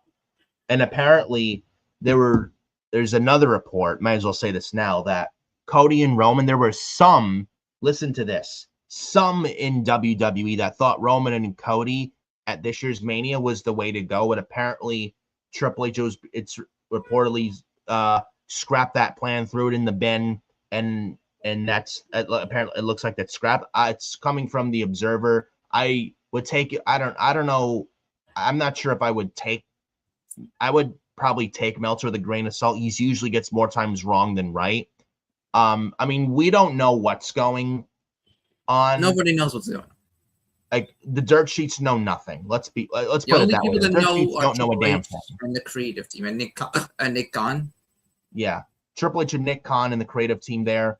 They're the only ones that know what's happening for WrestleMania. Nobody in the dirt sheets land. The dirt sheets don't know a fucking thing. We don't know a thing. Yeah, I think Drew goes into Mania as champion. I think he should be the one that goes into Mania as the WWE champion. Yeah. If I were to have him as the champion, maybe you have a triple threat match with him, Cody, and Jacob Fatu. Yeah. That could be the WrestleMania match. I know in it the may World not... Heavyweight title scene. For Jacob Fatu, it's kind of a holding pattern to see if Rollins is able to come back. Yeah. Would Fatu, Drew, and Cody in a triple threat at WrestleMania for the WWE title? I mean, two things about that. Do you want to really rush Jacob Fatu right now? He's going to be there, but maybe just a little bit more time with Jacob. Then maybe later this year ready. But I'm not sure if it's worth it. Like, do you really want to take the risk and force it with him right now? It's maybe a little bit too soon. I don't know if that's worth the risk. I don't know. He's gonna be there, but not right now. Maybe just wait a little bit more. I don't know. But You're and telling then this story. It's about what makes sense. and then the other thing, Fatu, Drew, and Cody on paper, is that really a WrestleMania match? I think it is. Yeah. I mean, if the story, I mean, I don't know, unless the story is right. Yeah. I think another thing though is that what do you do with Randy Orton? He will be at WrestleMania. Do you do Cody and Randy with the title or no title on the line? Does it need the title? Do you do Drew and Fatu? Do you do Fatu and Cody? Yeah, because you have the whole who attacked Jacob thing. Yeah. Now, I don't think it's Drew McIntyre that did it. You still have the whole mystery attacker thing with Jacob. Yeah. I don't think it's Drew McIntyre, though, that attacked Jacob Fatu. Yeah, I don't think it's Drew. I mean, Cody's the only other guy, he's like a suspect, we could go with a heel turn with Cody, but I don't see it. I'm still sticking to my guts. I still think it's going to be Randy Orton who gets revealed as the mystery attacker. Yeah. Yeah, I mean, I don't think it's Drew. Maybe. I mean, there's apparently, according to Meltzer, Cody Rhodes, there's no plans for him to turn not right now this soon. They're not going to turn Cody not anytime soon. Then again, Meltzer knows nothing. We'll see. I think he does go heel, maybe not now, but we'll see. Yeah. But I don't believe Meltzer. With more times than I don't believe Meltzer. And Meltzer's, and mind you, Meltzer's that paid AEW Tony Khan shill. Yeah. Meltzer nowadays gets more things wrong than right. So anything really Meltzer puts out there, take it with a grain of salt. He doesn't know much of anything. But regarding with who attacked Jacob Fatu, I don't think it's Drew McIntyre. If it's Cody going heel, I don't have a problem with it. But I think it's Orton, and they've mentioned, and Jacob's been attacking Drew, but now mostly Cody because he thinks Drew or Cody attacked him. But no mention of Orton with Fatu. Yeah, there's probably a reason for that. Maybe it is Randy Orton who attacked Jacob Fatu, and Randy Orton goes heel again. We get Orton versus Fatu at WrestleMania. I don't know. But then if you do that, do you really want Cody and Drew again? We've seen it several times for months now. Do you really want to do that again for WrestleMania and Cody wins the belt back there? I don't want to see that. I mean, they've wrestled already several times. Yeah. I mean, you want something big for your WrestleMania main event. I mean, I know he's your face of the company, Cody. Maybe that's the WrestleMania main event that you give Drew his actual main event in front of audience. But we've already seen it so many times, WrestlePalooza and on Saturday Night's main event and on SmackDown that it doesn't feel like a WrestleMania main event. No, it doesn't feel like a WrestleMania main event at all. Yeah. I mean, it may main event because, Cody's your face of the company. You have to put your face of the company, last match on your biggest show of the year. And I think the World Heavyweight title match, whether it's Bron Punk Roman, that's can be the other night's main event. Yeah, but with Cody and Drew, I think they need to go a different route for the world title scene. I mean, Cody's big enough. He's already had 3 WrestleManias in a row. I don't think Cody needs to main event. Use a year off the main event. Yeah. Yeah, I agree. There are some, but yeah, Roman and Cody, apparently someone creative thought Cody and Roman at this year's Mania was the way to go. I wouldn't be surprised if it's Bruce Pritchard and Road Dogg that came up with that shit idea. Yeah. We're going to talk more about them. Oh, yeah. Because we got a lot to say about those two fucking clowns. And as you see them with the clown faces on the thumbnail. Yeah, we're going to talk about them. We got a lot to say about those two fucking clowns. Those two fucking buffoons. But on the Raw side. Oh, and I forgot to mention Solo Sikoa and Matt Cardona also in the Royal Rumble as well. Apparently today via social media, Matt Cardona announced himself for the Rumble this year as well. Solo Sikoa during last night's SmackDown. That's nice. Matt Cardona in the Rumble. It keeps him in the mix. Yep. But the Raw talk last night. Yeah, the Raw talk. Yeah, I want to there was talk another about thing. also, according with the Rumble betting odds, Chris Jericho's return update via betting odds, it's looking most like more chance that Jericho does come back in the Rumble. I think he returns there. I think there's a good chance he's there and he's free on that day. I don't need betting odds to say it. I do think he comes back at the Rumble. You don't need betting odds for that shit. Like anyone with a brain can probably figure that out. So yeah, and then another guy I could see at the Rumble. Another guy that I could see at the Rumble. I think we may discuss him right now. Is Javon Evans. Yeah, Javon Evans. Apparently, Javon Evans, Obafemi, who if they've not, by the way, debuted on TV yet, I would hold him off till the Rumble. Why would you debut him this Monday and Raw, next Friday on SmackDown? I think Obafemi's another guy that's in the Rumble. Save it for the Rumble. I think he may get a big reaction in Saudi Arabia. He's been getting big vignettes lately too. There's a reason. He's gonna do big on the main roster. I'm telling you. Yeah, and I expect him to have a very good performance in the Rumble too. Maybe eliminate like at least 4 or 5 guys. Yeah, Trick Williams. Here's another guy I could see at the Rumble. Yeah, just like Javon Evans. We might discuss him now, Javon. Yeah. Apparently there was an injury scare. Thankfully, it's not that serious. He wrestled El Grande Americano, Ludwig Kaiser Americano. Gracias. He apparently had some shoulder injury scare this past Monday in the match with Americano. And there's a positive update. It's not that bad. He's not expected to miss much time off at all. Thank God for that. He was almost a victim of the shoulder injury bug. Like, what's with the shoulder injuries lately? Yeah. Everyone's getting shoulder injuries. Sheamus is out with a shoulder injury. It's just like Sheamus is out with a shoulder injury. Michin is out with a shoulder injury. B-Fab, I think, as well. Yeah, Luchasaurus in AEW, he's out with a shoulder injury. Just that shoulder injury bug is so contagious, man. I'll tell you. Yeah, so I think it was. I think at the start of the match, I think a few minutes into it, there was a spot on the outside, I believe, with the Javon and Kaiser Americano. Yeah, and Kaiser, he was waiting in the ring, and Javon clearly he was not getting up. No. Yeah, he had to be helped to the back by company doctors. And then the match had to stop because of like a referee with the X thing, and yeah, it's not a good sign when the referee is holding up the X sign. But because just to be safe, the injury scare, thankfully it's not that serious or bad at all. But the referee stopped the match. Yeah, it looked like he injured his shoulder or he injured his arm. You can clearly see Javon holding his shoulder. Yeah. So thankfully he's not injured. It would have been awful timing to just Javon Evans. He's getting used performances on the main roster. He faced Sami Zayn. He faced Randy Orton in NXT. He goes in the John Cena retirement tour tournament. Yep.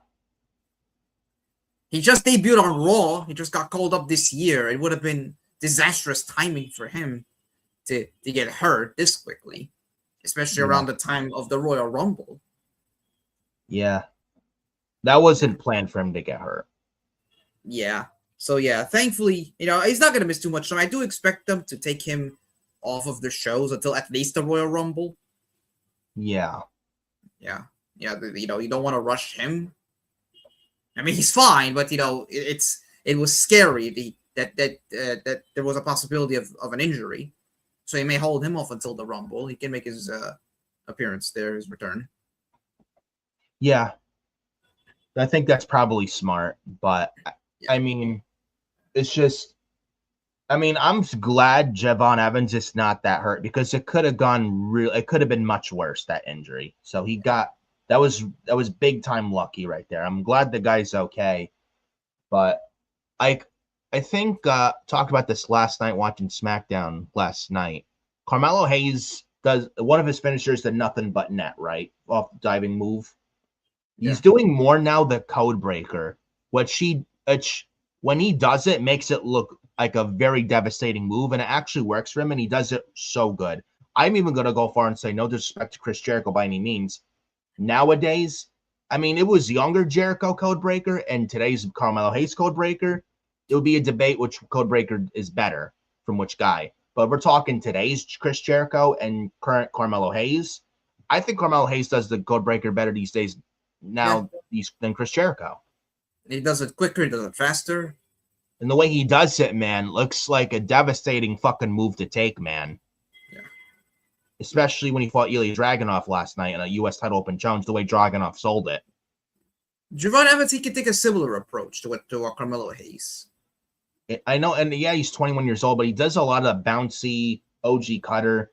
He may have to tone it down a little bit. Yeah. I think Javon is professional enough to know that he will be, that he will be able to tone it down and adapt his work. Yeah, he's gonna have to if he wants a long career. Yeah. Doing high. It wasn't even a scary spot that injured him. I think it was like or almost injured him. It was just a simple spot. Yeah, but it could have been much worse if this was like a higher spot. Like high risk moves don't really have a longevity career. Like if you want a long career in this pro wrestling business industry, you're gonna have to like really not do much high flying and just kind of have to water yourself down a bit. I think eventually at some point, Javon Evans will have to do something like that at some point sooner or later. Exactly. Yeah. So I'm glad he's all right. I think we see him in the Royal Rumble. Maybe you have him interact with El Grande. Chad Gable, I think he will be in the Rumble. He's on his way back. And he looks fucking jacked. Yeah.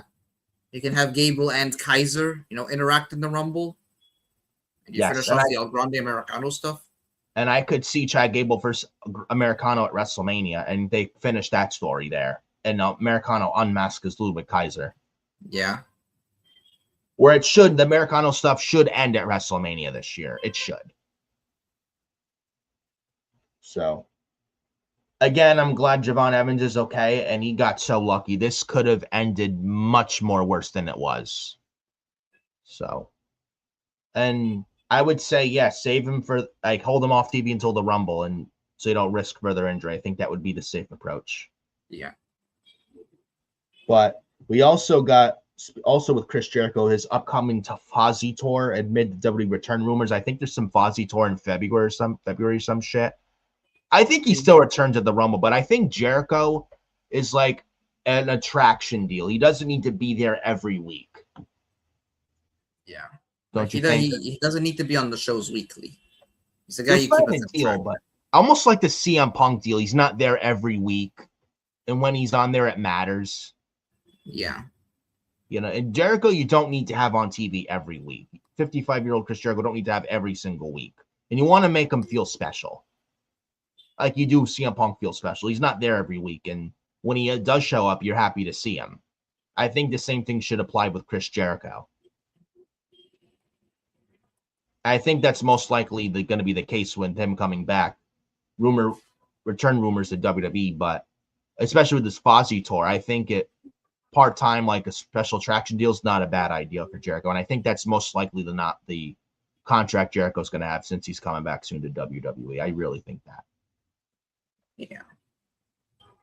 But then the other thing I want to talk about Raw stuff, Rusev and Street Profits have been off of TV for a while. Apparently there's a reason for it, that they don't want to have them feel wasted or something like that. Reason why they're off TV. I mean, we haven't seen Rusev since the Cena farewell tour. Lost to Yeet Man. Yeah. I think Rusev just recently opened a wrestling school. Yes. Yep, he did. Yep. He just opened a wrestling school. I'm thinking that's the reason why he's been off of TV. He's getting his school off the ground. Yeah. But the Street Profits, I don't know what's going on with them. Yeah, I don't know. Yeah. I think we see Rusev at the Rumble. Here's another guy you can put in the Rumble and can have a good hopefully Rusev. Yeah. But the SmackDown Tag Division, that could use the Street Profits. Yeah, the Street Profits, it's confusing. I don't know why they're. I mean, I guess Montez Ford is taking care of Bianca Belair. Maybe she's still out with the injury. Angelo Dawkins, I don't know why he's not on the show. Yeah, but it's very confusing. I'm hoping both. I hope the Street Profits as well as Rusev are back relatively soon because both Raw and SmackDown could use guys like the Street Profits, Angel Dawkins, and Montez Ford and Rusev. So Yeah, I mean, I'm hoping the Street Profits are all right. You know, hopefully they're back on WWE television. Which means hopefully Bianca Belair's return is sooner than later. Hopefully. Yeah, I think we've seen the Profits. I think they were promoting 2K26. Those guys. Yeah. Yeah, they were. Yeah, they were promoting the game, so it's not like they're gonna leave or something. They will be back on the show for sure. For sure. Let me think here. Yeah. So I want to actually go into the chat a little bit. Bruce Harper says, "Hi Nick, what's up, Bruce?" And then he says, "Nick, I hope you're having a good day and hope it don't snow a lot or get too cold." Well, we're expected to get a lot of snow. 8 to 12, 9 to 12, could be 2 to 3 feet of snow. It's going to be a major snowstorm tomorrow. Yeah. Dude, I was in the grocery store yesterday and like 2 loaves of bread left. That's how crazy. People are trying to shove and cut, try to get all the groceries they can, and it was ridiculous, bro. Yeah. I don't know. Sometime today I'm gonna try and shop the last bits of it. I've been doing it by batches, like first half and second half. Second half trying to get done today, sometime later on today. So hopefully that's not too hectic, but hope you're doing well as well, Bruce and Bruce Harper, and wherever you are, wherever you live, snowstorm tomorrow. Stay safe, stay warm, and stuff. I wouldn't go out and drive, and it's not going to be safe out there tomorrow at all. I can tell you and guarantee you that. Then Bruce Harper says, Nick, I read about, here. Or he said, here's what I can read. Oh, crap. Hold on. I read about the snow, and it sounds here we go. Oh, crap. Here we go. Hold on. Oh, here we go. Says, Nick, hope you're having a good day. Hope it doesn't snow or get cold. Oh, here it is. Nick, I feel WWE is better than AEW, but not as much now as Cena has retired. Yeah. There's not much story right now. That's the issue. There's not much story. Yeah, both companies, they need that one big story, that one big good story, like the Bloodline and Sami Zayn. And it's executed right. Like the Bloodline and Sami Zayn stuff. Yeah. Or Cody like finishing the story. For example. Yes. Cody Rhodes finishing the story, and The Rock is the final boss. We'll talk about Rock in a bit. WWE and AEW need something like that. Yep. And Bruce says, Nick, I read about the snow and it sounds bad. I am going to go to the store and get some milk and a frozen pizza and some eggs. It's nice. Yeah. He says, I live near Philly. Yeah. Not far, a couple hours, not far from where I live, by the way. But then he says, yes, I agree, as I need more story, and that is why it isn't as good now. Yeah. Yeah. I could not have said it better. I agree 1,000%, Bruce. 1,000%. Yeah, on the Raw side, we'll talk about Belfast. We had the main event, CM Punk and Finn. Actually, before that, I might as well talk about the Finn Bálor stuff. Finn Bálor came back to his OG NXT black and gold theme. Catch your breath. Can we have that back permanently full time and get rid of this Death Rebel? Please. It is awful. Awful. It is so fucking bad. And Finn Bálor got a nice pop in Belfast. I know it's his home country, and he had a good match, and he lost to Punk, but Punk held him up and shook hands, sign of respect and stuff. And this was a good main event, and I'm glad Finn Bálor got his theme back. I hope it's not a one-night only thing. I hope it's for real, because it's much better than his Death Rebel song and stuff. Now, there were rumors last year Bálor was going to get a major singles push last year. Never happened. Hopefully this year. Maybe it was delayed into this year because of the John Cena thing. That would not honestly, if that's the case, that wouldn't surprise me.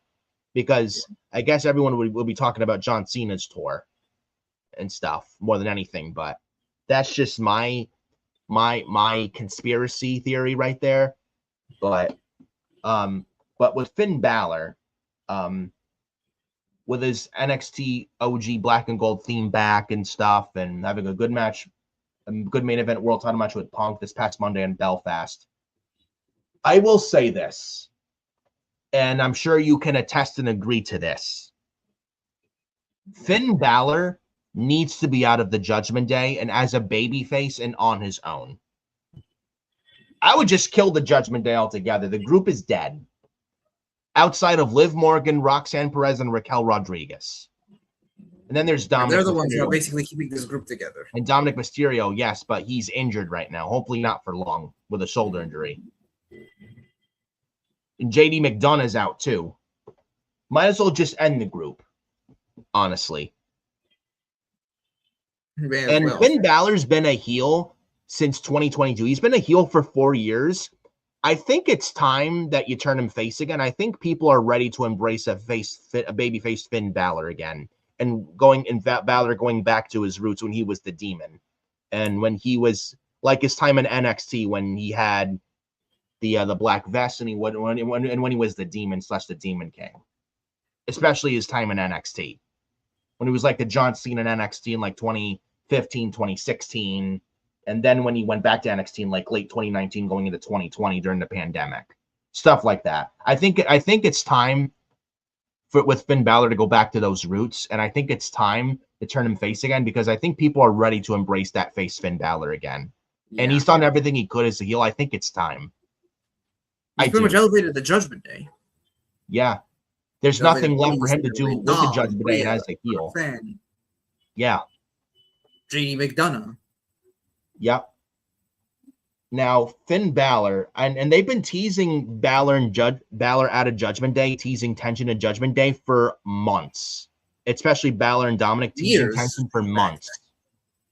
What? Years, in fact. Years, yeah. Yeah, with him and Dominic. And with Bálor having a good showing with Punk and Bálor shaking hands, you know, whenever Dominic gets back, hopefully it's soon and stuff. Have, you know, Dominic and Bálor go at it and then or something like that, like tease like, yeah, that's all good. But then Dominic stabs Bálor in the back. And then at some point, probably like, I would say like February or March is when Bálor's kicked out of Judgment Day. And I would say Bálor turns face. He's kicked out of the Judgment Day. Dominic, Judgment Day turn on him. They attack Bálor, stab him in the back. He's out of Judgment Day for Finn Bálor. He turns babyface again. And I think one of the matches this year's WrestleMania is Dominic Mysterio and Finn Bálor for the Intercontinental Championship. And I would give Bálor the IC title. And when Dominic won the IC title at last year's Mania in the Fatal 4-Way, also including Penta and Bron Breakker, didn't Dominic win the title pinning Finn Bálor? Yeah. So it's a year in the making, kind of. And now next year, Bálor gets his comeuppance and payback, and he pins Dominic this time. And now Bálor's the face, and I would have him take the IC title off Dominic at this year's WrestleMania. And Dominic Mysterio has not done really much of anything with it. And he's been IC champion for a year pretty much, outside of where he lost that IC title to John Cena in Boston last November. And that was because of a moment for Cena winning the IC title, and Dominic won it back at Survivor Series last November in San Diego because of Liv Morgan's help. And Dominic's pretty much been IC champion for a year. And it's time for him to lose that title. And the IC title, I think, is better on like a mid-card title in general is better on a baby face, especially the IC title, in my opinion. And I think it should go on a baby face like Finn Bálor. Have a face Finn Bálor as the IC champion, have him be the workhorse IC champion, elevate that title to have it mean something to where it should be, and have him give Bálor a nice big singles push. You know, if Rhea Ripley, like in this, and someone on social media posted this, it's kind of funny. Rhea Ripley, when she was in Judgment Day, won the SmackDown Women's title at WrestleMania 39, night one in Los Angeles and Hollywood, beating Charlotte Flair. Damian Priest, WrestleMania 40, night 2 in Philly. Damian Priest, obviously, Money in the Bank cash in, winning the world title. Then last year, won the IC title last year. Yep. Maybe Finn Bálor wins the IC title this year, beating Dominic. Yeah. I think that's the way to go. All members of the original Judgment Day, they win championships at WrestleMania. Yeah. I think Dominic and Bálor for the IC title at Mania, and Bálor winning the title off Dominic and taking the IC title off Dominic's the way to go. I do. Yeah, this is where they're building to. Again, story. Yes. This is a story they have been building for long-term years book, and months. long-term storytelling, dude. Yeah, this is what they've been building for months, for years. You have you have Bálor, finally get his big moment. You have him go into WrestleMania, 60,000 people in the Legion Stadium. You have him beat Dominic, as Dominic pinned him last year to win the IC title. This time, it's the complete opposite. It's Finn Bálor who beats him, and he takes the IC title from him. Yeah. And maybe Bálor comes out as the demon. I don't know if you do that. I mean, it would be nice, though, but... Yeah. I could probably see that. I don't think so. If you want to really cement Bálor out of Judgment Day, like he'll be kicked out of Judgment Day, but you really want to cement even more, it'd probably be good to have him come out as just the demon. If it's just that night, have him come out as the demon with a underwear trunks and the demon face paint, everything. Yeah. If you want to bring some credibility back to the Demon King, that's how you do it. The character's pretty much been dead. Extreme Rules, a la Extreme Rules 2021, bro. Remember that. Yeah, terrible finish. Yeah, this is when the demon died. And then the turnbuckle broke like magic. The top turnbuckle just broke down like a fucking magic thing. And he lost to Roman Reigns when Roman was Universal Champion late 2021 at Extreme Rules. So Bálor basically lost because of a turnbuckle collapse fuck up. Yeah, turnbuckle collapse fuck up, and there was no explanation as to who did it. So let me get this straight. So Bálor loses off of that, like that big botch. Why? Because fuck him. That's why. It's Vince McMahon for you. Yeah, that was Vince McMahon and Bruce Pritchard for you back in late 2021. Yeah. The demon character was never the same after that. It was killed and buried at that point. Yeah. If you want to bring some credibility, if you want to bring credibility back to the character, then you have Finn Bálor win the IC title as the Demon King, and he beats Dominic. Yeah, and Dominic's done nothing with the IC title. He's been champion for years. He's done nothing with it. He's pretty much a year. He's been IC champion. He's done nothing with it. He's improved Dominic Mysterio as an in-ring performer. Don't get me wrong, but has he done anything with the IC title? No. I think it's better off on Finn Bálor. I do.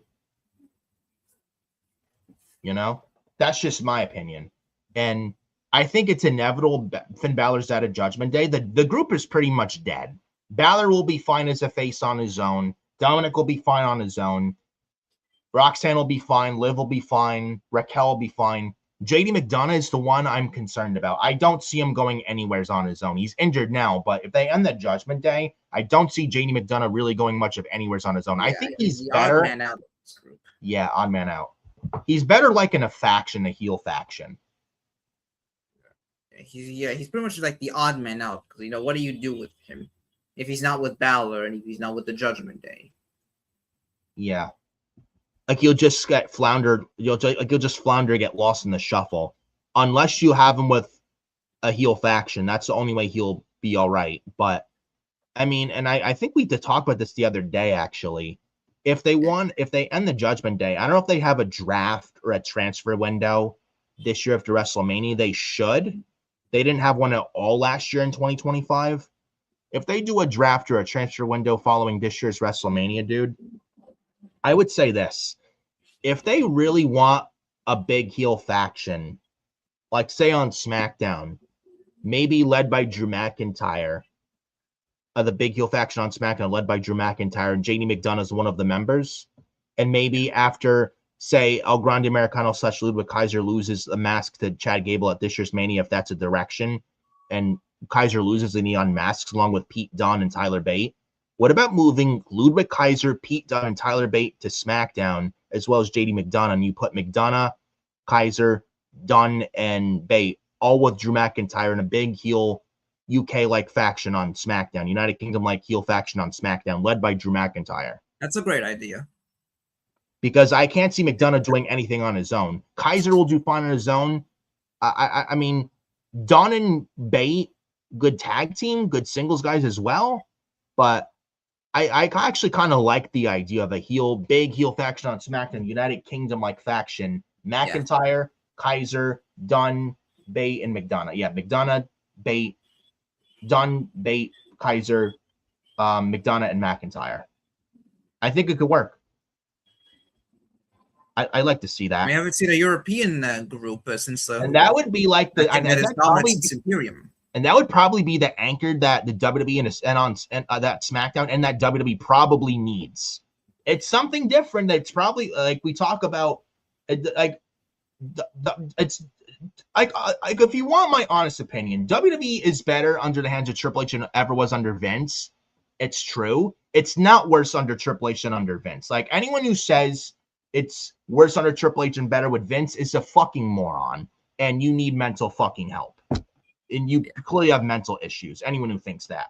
It's better under Triple H and Vince, but what they're missing right now is that big anchor-like story. That's what they need. The one story that you go to that the show revolves around. That hooks you on, that gets you to watch next week, and the week after that. That's long term. Drew McIntyre leading a heel faction on SmackDown might be that way. Fuck the MFTs, the Wyatt Six no one cares about. Yeah, the storyline, they're building the entire storyline around the lantern. Yeah. Wouldn't be surprised if that's a fucking Road Dogg idea. Yeah.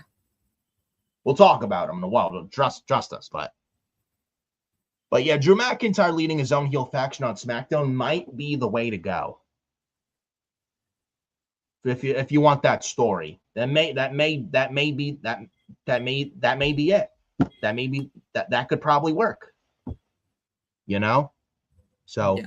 It's just an idea. Let us know what you guys think about in the comment section down below. But yeah, I think Bálor, like I said, inevitable him out of the Judgment Day. He doesn't need it anymore. He's done everything as a heel and as a member and leader of the Judgment Day. I think it's time Finn Bálor goes back to what he was originally, but better under Triple H than under Vince McMahon. Yeah, and have him hold the IC title for like a while, while Dominic does something else. So on the other, that's just my take on that. But the other also, Natalya's heel turn on Maxxine Dupri. Exciting, right? Exciting. The Bloodsport Natty Neidhart on Monday Night Raw turning on Maxxine Dupri, bro. You love that? And Natalya cost. This is number heel turned what? 80? Dude, Natalya is a better heel than a face, bro. Come on, man. She has turned more times than a NASCAR driver. Yeah, and the Kentucky more times than a car. On a Kentucky Derby. Yeah. She's literally the female version of the Big Show. Yeah, where he turned heel face many, many fucking times. Yeah, like who has the record now for most heel and face turns? Like Natty or the Big Show? I have to look that up again. They're probably tied at this fucking point, bro. Jesus Christ. Yeah. My God. Yeah, with Natty, maybe this can work. Maybe. Natalya turned heel on Maxxine Dupri. It got no reaction, by the way. And Maxxine Dupri and Becky Lynch again for the IC title. That was not good. Please move on from that, please. Yeah. I mean, it was much better than any of their matches. Right. I won't call it terrible, but they need to move on immediately. Maybe this new Natty character can work. Maybe. And I expect Becky Lynch to face AJ Lee at WrestleMania this year for the Intercontinental title. I expect that as well. I think that's the one of the directions as well. Yeah. You can add AJ Lee as another one that will be in the Women's Royal Rumble. She probably eliminates Becky Lynch in the Rumble, and that sets up their WrestleMania match. Yeah. I can see that. And speaking of Becky Lynch, she did also bring up that her current WWE contract she's on is looking like her last. Yeah, if you've seen WWE Unreal, I think most have seen it. Yeah. Obviously, they talked about the whole WrestleMania thing, Bayley, Lyra, and Becky and all that stuff. Yeah. Yeah, where it turns out that Becky did not want to take Bayley's spot at WrestleMania, which pretty much everybody with the brain knew. Well, that was Becky Lynch playing politics. Sure thing. Probably fucking Bruce. Yeah, probably. It wouldn't surprise me if it's Bruce. I know Triple H just said of creative, but yeah, Bruce has too much Road fucking Dogg. there. Oh, you didn't know? Yeah. It's common. We're talking about those two clowns. Yeah. So she has talked about not being there. She's been on the road every week, not being there along with her daughter. Yeah. It has to be tough. Being a parent, being a full-time wrestler, but at the same time you have a child to take care of. Yeah. I don't expect her to retire now. No. Or even the next year, but anytime soon. But I think she's gonna take more of a step back. Probably go like part-time. Yeah, she'll go part-time. Obviously to take care of her family, her and Seth. Yeah. With that, if anything, yeah. Yeah. But she's done well so far with this heel role. Yeah, she's one of the all-time greats in terms of women's wrestling. She's their biggest star in that division still. And she says she's the best, and Sports Illustrated says it. It's not just a saying, it's true. Yeah, that's a fact. She is the man, big time Bex, for a reason. It's not just a catchphrase or a nickname. It's facts. It is. What do we say about the athletes, not just wrestlers? Enjoy them while we still have them. Exactly. Yeah. Yep. She is one of the GOATs, man. She really is, man. And I mean, I'll miss her when she eventually retires, but I mean, it's like she won't be wrestling forever and eventually part-time, then eventually retire. I think she's a lifer, honestly, too. Maybe work backstage, help and make maybe in creative. I mean, she was backstage there, there was one of the Unreal photos. We've seen her, Lyra, Bailey, and Seth Rollins. They were watching the show backstage in the gorilla position. Yeah. I mean, Becky is part of the creative team or is a backstage agent or producer or work as far as like creative, like I said, or as a coach or maybe have a say in one of the shows or whatnot. For the women's division, yeah, I could see it. Yeah. Or maybe be I like I could see a future with her, Bailey, and Natty. Or be like one of the head says of a women's division, like the direction of it and creative of the women's division overall in the company. I think that and because Becky is one of those ones that's not really much for herself and genuinely wants others to succeed and actually cares. And Bailey as well, probably a little bit more Bailey, but I would say both kind of neck and neck. Bailey and Becky are the two. If you're talking about the four horsewomen, Sasha, Charlotte, Becky, Bailey, Becky and Bailey are the top two women that actually they want a healthy women's division and direction for the women's division. They're not really all about themselves. Both Becky and both Bailey and Becky. Charlotte is selfish. That's fact. But I don't know about much these days, though. Yeah, I'm not sure. But Mercedes and AEW, at the bottom, fourth. Yeah, and that's because Tony doesn't tell her no. I can't blame that on. I mean, yes, Mercedes is to blame, but it's mostly Tony. He's giving her all these belts that mean nothing because he doesn't tell her no. It's not like Mercedes isn't bad, but it's like, but when you have a Mark and Tony Khan running a fantasy company that doesn't tell his wrestlers no, that's a problem. Yeah, that's a big ass problem. Giving her like 10 different championships that I've never even heard of. And all he does is tell her yes. He never tells her no. Yeah. That's an issue. So it's like Mercedes is here, Charlotte here, and I would say Bailey 1, Becky 2, but Becky is close neck to neck with Bailey. Yeah. And Becky and Bailey are not all about themselves. They want to see women's wrestling in WWE thrive. They genuinely give a fuck.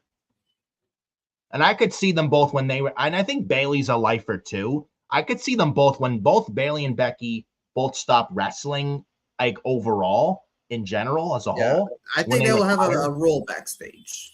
Absolutely. I can see Seth Rollins as well, AJ Styles. Yeah. Like, who he's seeing creative now is not going to be there forever. Yeah. There's going to come a point where Triple H will have to take a step back. Yeah. It's better under him than under Vince. Yeah. And than it ever was under Vince. But at some point, I think he can still contribute, but he doesn't, he can use some help. Yeah. I mean, when you have like Triple H working with fools like Bruce and Road Dogg, how is Triple H supposed to do what he needs to do? Yeah. But at some point, people get old and can't keep up anymore. You know, it's part of life. We're all born, we all live, and when our time comes, we die. You know, Triple H isn't young anymore. No one is young. No one is young forever. But again, don't get me wrong. It's better under him than under Vince. I don't want it to get it all twisted. It's better under him than under Vince. Does he have his flaws? Absolutely. Was last year's worst? Yes. Does he play it safe? Yes. But is it worse than him than Vince? Fuck no. It's much better with him under Vince. Nobody wants the old man Vince back. Like it's like Vince gave a lot of good memories, but it was time for him to go. And it is in fact, and the fact is, it is a lot better under Triple H and under Vince. It's just there's not much going on right now. That's the problem. That and also there's still Vince boys inside like Bruce Pritchard, Michael Hayes, Road Dogg, Ed Koskey. The swamp still needs to be drained. Those are the issues. You have guys as well, not just Becky, Bailey, Seth, AJ. You have John Cena. Yeah, you see WWE Unreal. John Cena, he reached out to Lyra when Lyra, was disappointed in her SummerSlam match.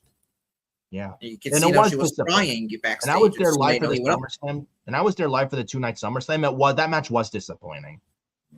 Yeah.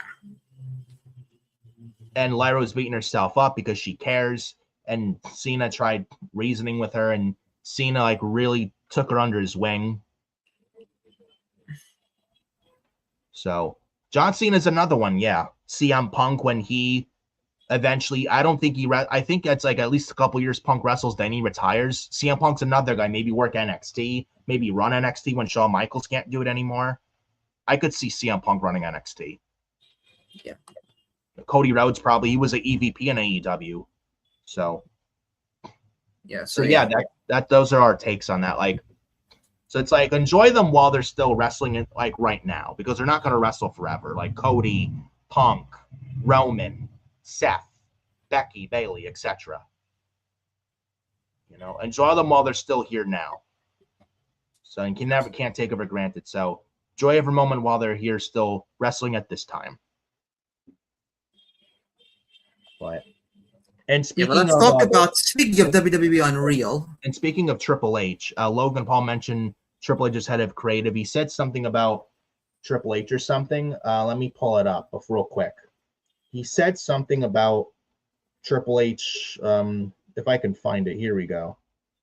He talks about the online criticism towards Triple H. He says it's, quote, unfair. I'm telling you as an insider, and this is a guy who's actually in the company. I'm telling you, quote, this is from Impulsive. Logan Paul says, quote, I'm telling you as an insider, it's not Triple H's fault. It's human nature. Unfortunately, how easy it is to just assign blame. It's your fault. We hate you. When in reality, most situations have a lot of nuance. Via Impulsive. I mean, Triple H does have the final say, though. He gives the yes and no to everything as far as creative's concerned. He is the head of creative. He is the chief content officer at the end of the day. But I am of the belief that he has, unfortunately, bosses to answer to who don't know fuck all about wrestling, like Ari Emanuel, Mark Shapiro, who run the business bigger picture side. That's what I really think. I think last year they got a lot of influence, and Rock got a lot of influence last year. I do. Though Rock is now with Hollywood movies, I don't see him coming back anytime soon. Yeah. Just stick to Dwayne. Just stick to Hollywood. Yeah. Not if this anything has to say. Apparently, I think it's also in the description. There's apparently he's going to be given a big money offer from the Saudi to wrestle at WrestleMania 43. I think he wrestles his retirement match in Saudi next year. I do. Please no. The guy, he couldn't even be bothered to show up during Cena's heel run, but suddenly he's gonna show up for Saudi. Please. It really says a lot about Dwayne. But that honestly. Yeah. Fucking awful. I don't want to see it, but if he wrestles Saudi at WrestleMania next year, I mean, hey, money talks. Match over with. I don't have to like it, but money talks. Yeah. If that's his last match, just get the match fucking over with. Yeah. I don't want to see it. Just get it fucking over with. Speaking If it's of against Roman, just get the match out of the way. Yeah. And just Roman, and then Rock just retires and goes back to fucking Hollywood where he fucking belongs. We don't need Rock. You know, Hollywood wants calling him more and desires him. How about Rock just sticks to Hollywood and that's it?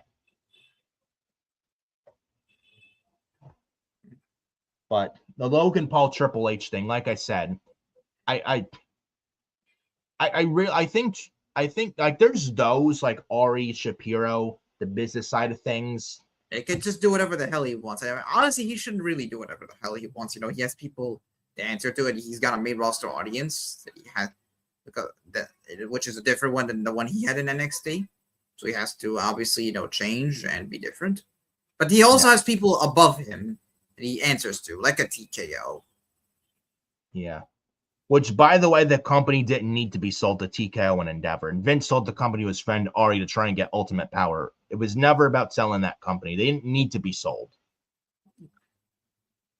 And I really think selling WWE to Endeavor was a big middle finger from Vince to not only his son-in-law, but his daughter, Stephanie McMahon, as well. When it was just fine under just Triple H and Stephanie in late 2022. And it was just fine under those two. Yeah. Then again, you have a guy that is so selfish, so egotistical. He refuses to listen to anyone unless you said yes to him. Vince McMahon. Yeah. And I Triple H is not bad at his job, but like people to answer to. But I think specifically more so, I mean, yeah, it's people to answer to from above. He's not a part of the board. He's just an employee there and head of creative there by employee. But but also more so with who he's got to unfortunately work with two fucking circus clowns and two of them being Bruce Pritchard and Road Dogg. Which is actually going to be our topic right now. This is the big story of the podcast. Yeah. What's the job of a creative writer? Any TV show, movie. What's the job of a movie? A director, right? You know how to tell stories. You need the right cast of characters. What is the job of a writer for a TV show? And to be creative at that. Yeah, be creative, come up with good ideas. What can we do to engage the audience? One of the ideas, apparently, on WWE Unreal, one of the ideas for Backlash of 2025. Yeah, you're not going to believe this, guys. I mean, WWE Unreal, I mean, whatever you want to think of it, it ruins it hurts WWE or whatnot. I don't like it. I mean, whatever your opinion is, I respect it. I did watch some of it, some clips of it. Holy shit, bro. One of the matches last year's Backlash 2025 was Gunther versus Pat McAfee, right? Now, It was bad enough. Gunther lost Jey Uso via tap out to lose his world title. Jey Uso at last year's WrestleMania 41 night one in Las Vegas. Then the Raw after Mania last year, which was great, one of the best Raws ever. He attacks Michael Cole and Pat McAfee. McAfee challenges Gunther to a match at Backlash last year to get revenge for his friend Michael Cole. And apparently Bruce Pritchard, why he still has a job there blows my fucking mind. This fucking circus monkey. Even monkeys are a lot smarter than Bruce and Road Dogg combined. Bruce Pritchard pitched the idea for Gunther, listen to this, for Gunther last year at Backlash to lose to a commentator and Pat McAfee, bro.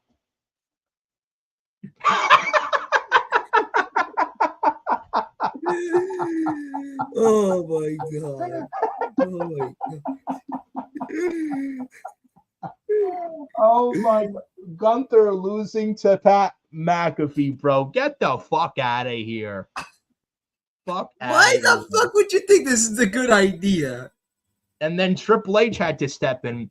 Well, if we have that, then Gunther's going to go on an immediate tirade and rage. And then Jonathan Backstrom, one of the writers, then steps in as well. I don't know why we want Gunther to lose to. I don't know why we're pitching for Gunther to lose to Pat McAfee. So Triple Because H and it's a Dexter terrible put idea. Bruce in his place. Yeah, why would we? Yeah, why are we pitching it? Yeah, it sucks.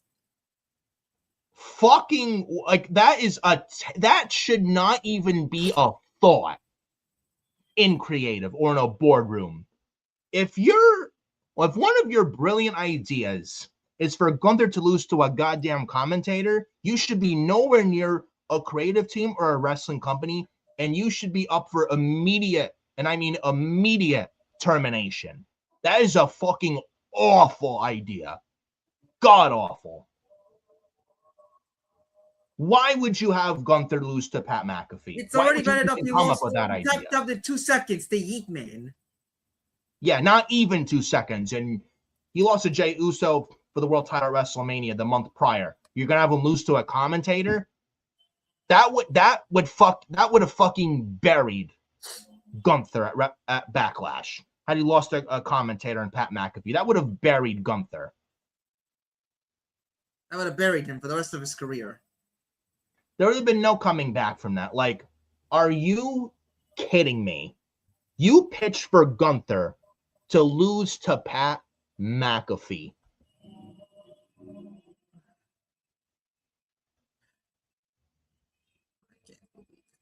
Terrible. Bruce Pritchard is a fucking clown. Nothing but fucking Vince McMahon 2.0, a Vince McMahon yes man. He's basically Vince McMahon. And Triple H is taking over from Vince. It's all better with Triple H than Vince, all good and dandy. But I'm telling you right now, as long as people like Bruce Pritchard, Ed Koskey, Michael Hayes, and Road Dogg, as long as people like those four are still there, then it's as if Vince McMahon is still there and he never left. And it's as if Vince McMahon is still in charge with those four goofballs there.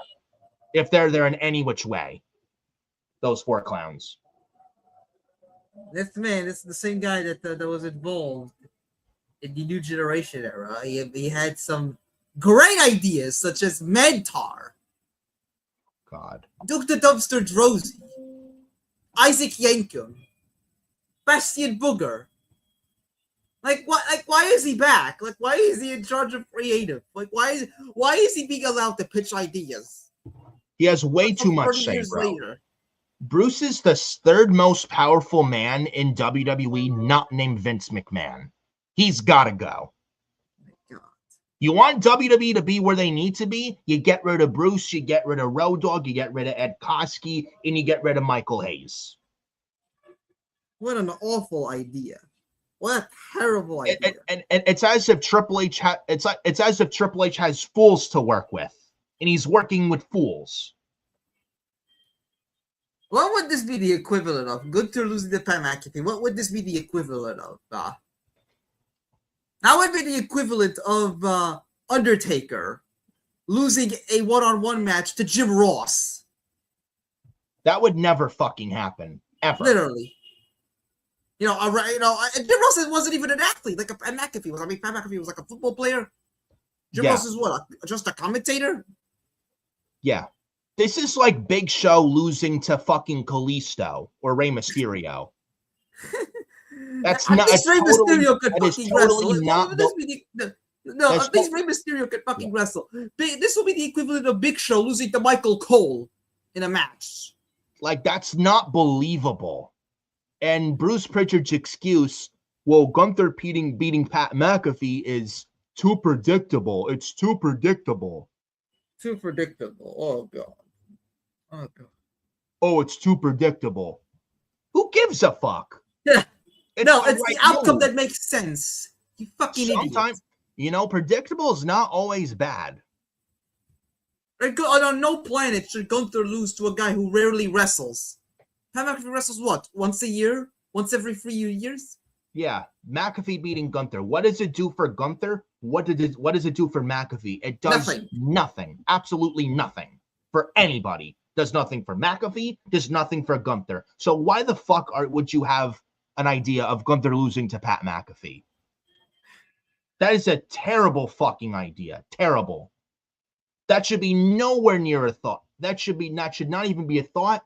That should be not even an existing thought, should not be anywhere near a creative boardroom, ever. So unfortunately, there's still Vince McMahon poisons there like Bruce. He needs to go.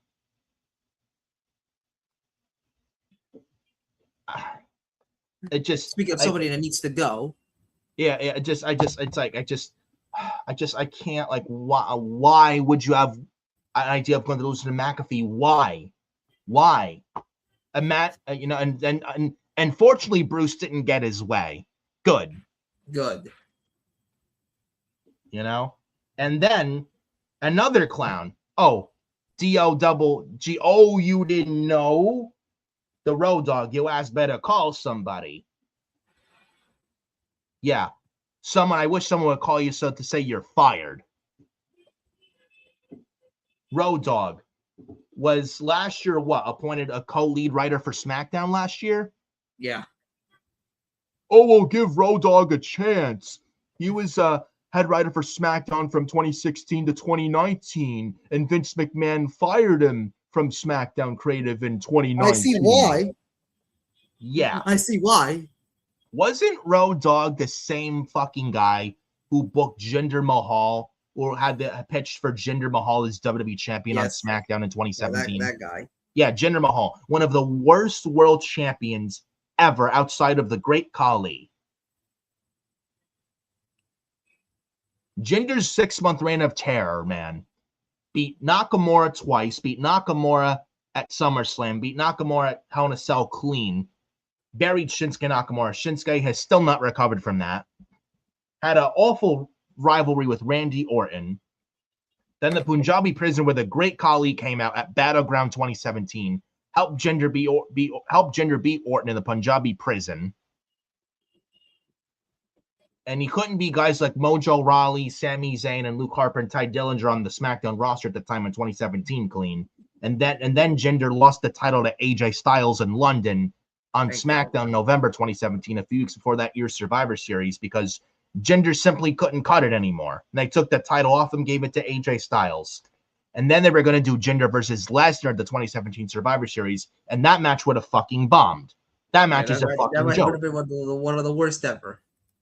So they took the title off him, gave it to AJ, did AJ and Lesnar at the 2017 Survivor Series, which was honestly match of that year. And Road Dogg was the same guy who pitched Jinder Mahal as WWE champion in 2017. 6-month reign of terror that nearly killed SmackDown in 2017 when Jinder was the WWE champion. And the only reason he was WWE champion was because of an Indian market, and that failed.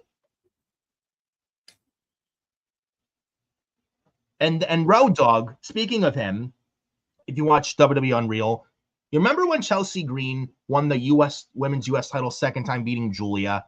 Road Dogg said, "Oh, we do Chelsea Green and Julia again. This is a perfect opportunity to put the belt back on Chelsea beating Julia." Then Triple H had to step in and say, "Well, if we do that, you're running into Chelsea Green as women's US champion facing baby faces who she's already faced before. So why would we do that?" And then Road Dogg's like, "I see something. There's something about Chelsea Green. I see something in her. And sorry, looks like we're doesn't feel like we're disagreeing. It looks like we are." Then Triple H's like, "It's not like we've lost faith in Chelsea Green, but still, like, you're running into the same problem with Chelsea as champion, facing the same opponents that she was in her first reign as US champion with Chelsea Green." And he's not wrong. He ain't wrong. Tell him where he's telling lies. And unfortunately, Road Dogg got his way, and that's when we saw Chelsea beat Julia to win the women's US title again. Now Julia's and she had another awful reign. Yeah, and now Chelsea's US women's champion is Julia for a second time. And since the beginning of this year, at least Julia's been on SmackDown consistently and has won. So at least there's that. So that I will say and give credit with that as well. But why would you have? But why? Another thing, why? And what did Road Dogg say? He says that when asked what's next, he says, "I don't know." I don't know. Oh, well, Road Dogg, if you have Chelsea's women's US champion, what's the direction for as women's US champion second time for Chelsea Green? Well, I don't know. I don't know. What do you mean you don't know? You're in the fucking creative team, Road Dogg, Brian James. What the fuck do you mean you don't know? You're a guy, you've been in the idiot. business for 40 years almost. This guy's been in this business for what? Idiot. This guy, He's been in this business for 40 fucking years, it seems. You would think with the wealth of knowledge and the experience that he's been in, you would think he would know what the fuck he's doing. But apparently his brain isn't functioning correctly. He's fucking hopeless, dude. I'm telling you. Road Dogg is a fucking lost cause. You are a part of the writing team. Your job is to create compelling television. Bro, infants in a mom's womb can come up with better compelling television than Road Dogg and Bruce Pritchard. Yeah. Bruce Pritchard and Road Dogg. We've said this in video calls, man. I'll say it right here. Come up with better ideas than both of these guys combined. Like monkeys that they use in science test labs, right? Chimps and science test labs for experiments on monkeys and apes. They can write a better They can do Road Dogg's and Bruce Pritchard's job a lot better than Road Dogg and Bruce Pritchard. Bruce Pritchard, Road Dogg, yeah. Throw them right in the big old fucking green trash bin, right where they go. God, literally, rats can write better television than Road Dogg and Bruce Pritchard. Yeah, that's who's running the creative team. This is who Triple H has to work with. Fucking rats. Yeah, fucking plebeians. It's like he has to, again, like I said moments ago, it's like Triple H is working with fucking fools. How is he supposed to do what he needs to do? Yes, he's the head of creative. It's on him. But how is he supposed to do what he needs to do when he's got fools to work with? Idiots to work with. Yeah, fools that who don't know what the fuck they're doing. Not one fucking creative bone in their bodies. While Triple H cares, the other two, Road Dogg and Bruce, don't give a damn. Yeah, two guys who still have that Vince mindset in them. And anyone that thinks that, oh, I owe my life to Vince, I got to pay tribute to Vince. Fuck Vince. He hated pro wrestling. You owe Vince nothing. Those people do not. Those people who think they owe their lives to Vince don't need to be there. Anybody like that, get them the fuck out. Drain the swamp. Drain the damn swamp. The WWE is much better off without Road Dogg and Bruce Pritchard. Nothing will change as long as Bruce and Dogg are still there. Yeah, nothing will change as long as guys that are associated with Vince, who still have that Vince mindset and Vince ideas. Nothing will change unless these guys are gone. Yep. It's terrible, man. It's absolutely terrible. This is so bad. Who pitches ideas like this? Like Gunther losing to Pat McAfee. And Chelsea Green beating Julia to win the women's U.S. title second time. And then and then saying, I don't know. Fucking clueless hack is the fucking Road Dogg. And then the R-Truth thing. You know Road Dogg is like friends with R-Truth, right? Well, supposedly. R-Truth got fired, or the contract wasn't going to be renewed. Well, I thought business side it was right that R-Truth got fired, said the Road Dogg.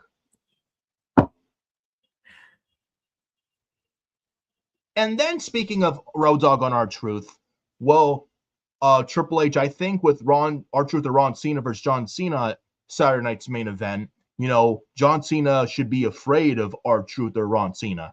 Then Triple H said, Road Dogg, why should John Cena be afraid of R-Truth? And it almost looked like Triple H and Road Dogg were butting heads.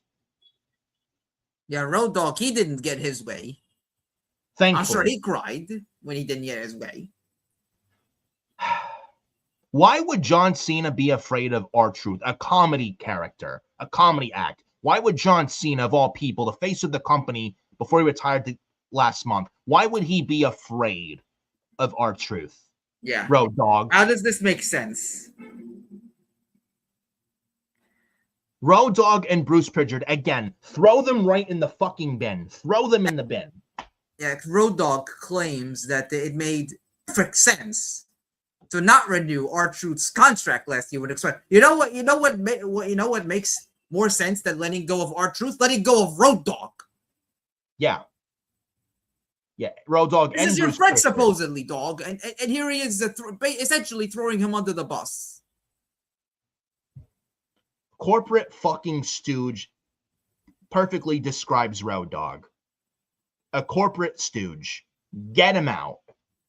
My God. Get Road Dogg out. Get Bruce Pritchard out. Get Ed Koskey out. And get Michael P.S. Hayes out as well. Another clown who mentioned that when Naomi, I remember when Naomi and Sasha Banks walked out of WWE in May 2022. And then then Michael Hayes brought up about Naomi walking out. Oh, you don't walk out. You do what you're asked to do. Pretty much is what he said about Naomi's walkout in 2022. I'm sorry, Michael Hayes. Naomi and Sasha were in that six-pack challenge on Raw for the winner to face Bianca Belair at some point for the Raw Women's title. Naomi and Sasha were 2 of the 6 participants, and Naomi was going to win. Then Sasha was going to go to SmackDown to face Ronda for the SmackDown Women's title at the time when Sasha and Naomi were women's tag team champions. Oh my God. Why have Sasha and Naomi in a six-pack challenge when they're the tag team champions and they challenge for 2 individual women's titles on both shows when they're tag team champions? How does this make sense? And then Michael Hayes is like, oh, well, Naomi should not have walked out. You do a match, you do the match, you do what you're told.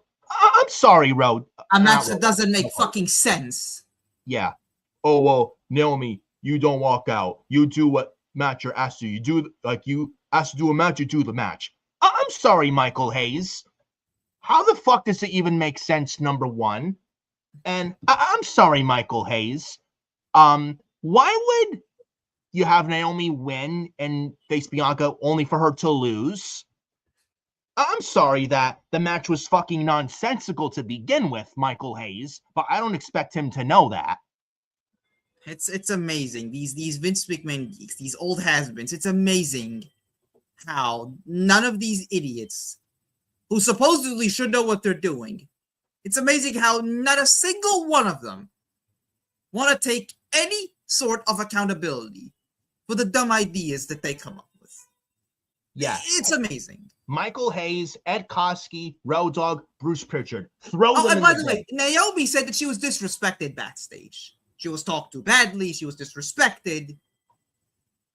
But she's a professional, you see. She should have done her job. Oh, how dare you not go with our brilliant ideas? Like Michael Hayes saying that, fuck off. Awful. Oh, the same guy, by the way, who pitched for Jay Uso to win the world. Let that sink in. Yeah, Hayes, Koskey. Yeah, Michael Hayes, Ed Koskey, Road Dogg, and Bruce Pritchard. All of those 4 in the bin. My God. Right in the bin. The only thing Michael Hayes is good at is producing matches, and that's about it. That should be his only role in the company, not coming up with creative ideas. And this is the same man, Michael Hayes, who pitched Jey Uso to win the Rumble last year. My God. Yeah, how well did that go? Jey Uso sells a lot of merch. I'm sorry, Michael Hayes. I don't care. I don't give a shit how much merch he sells. Doesn't mean he should win the Royal Rumble. Jey Uso gets gassed out by the time his entrance ends. Yeah.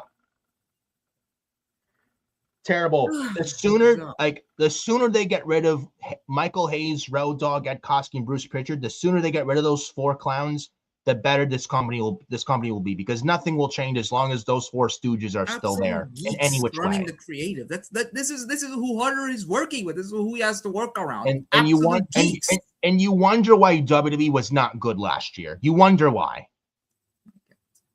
Now we know why.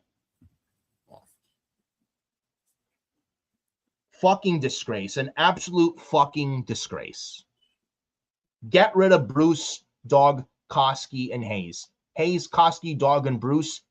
Every single one of those 4. Show them the fucking door. All of them.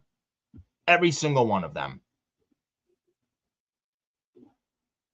Moving on from this rant about the current state of WWE creative. WWE officials are impressed with Roxanne Perez. Apparently, Raw officials are impressed with Roxanne Perez.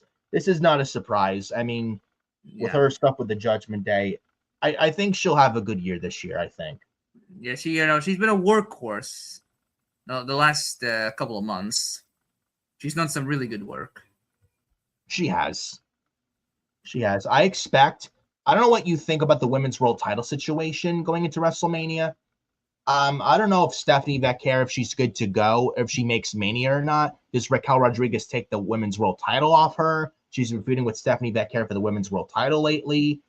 Like, and Liv and Roxanne and the Judgment Day with Raquel been teasing tension and stuff. I mean, Liv Morgan, you're not going to leave off the card. Roxanne Perez, you're not leaving off the card. Raquel with the storyline with tension and Judgment Day, I don't think you leave her off the card either. Stephanie Becker, if she's good to go by Mania, if that's the case, I don't think you leave her off the card either. Do you see like a fatal 4-way for the women's world title at WrestleMania with Stephanie, Raquel, Liv, and Roxanne? I don't know. I know it's like, it feels like multi-person Mania to get everyone on the card, and not everyone needs to be on the card.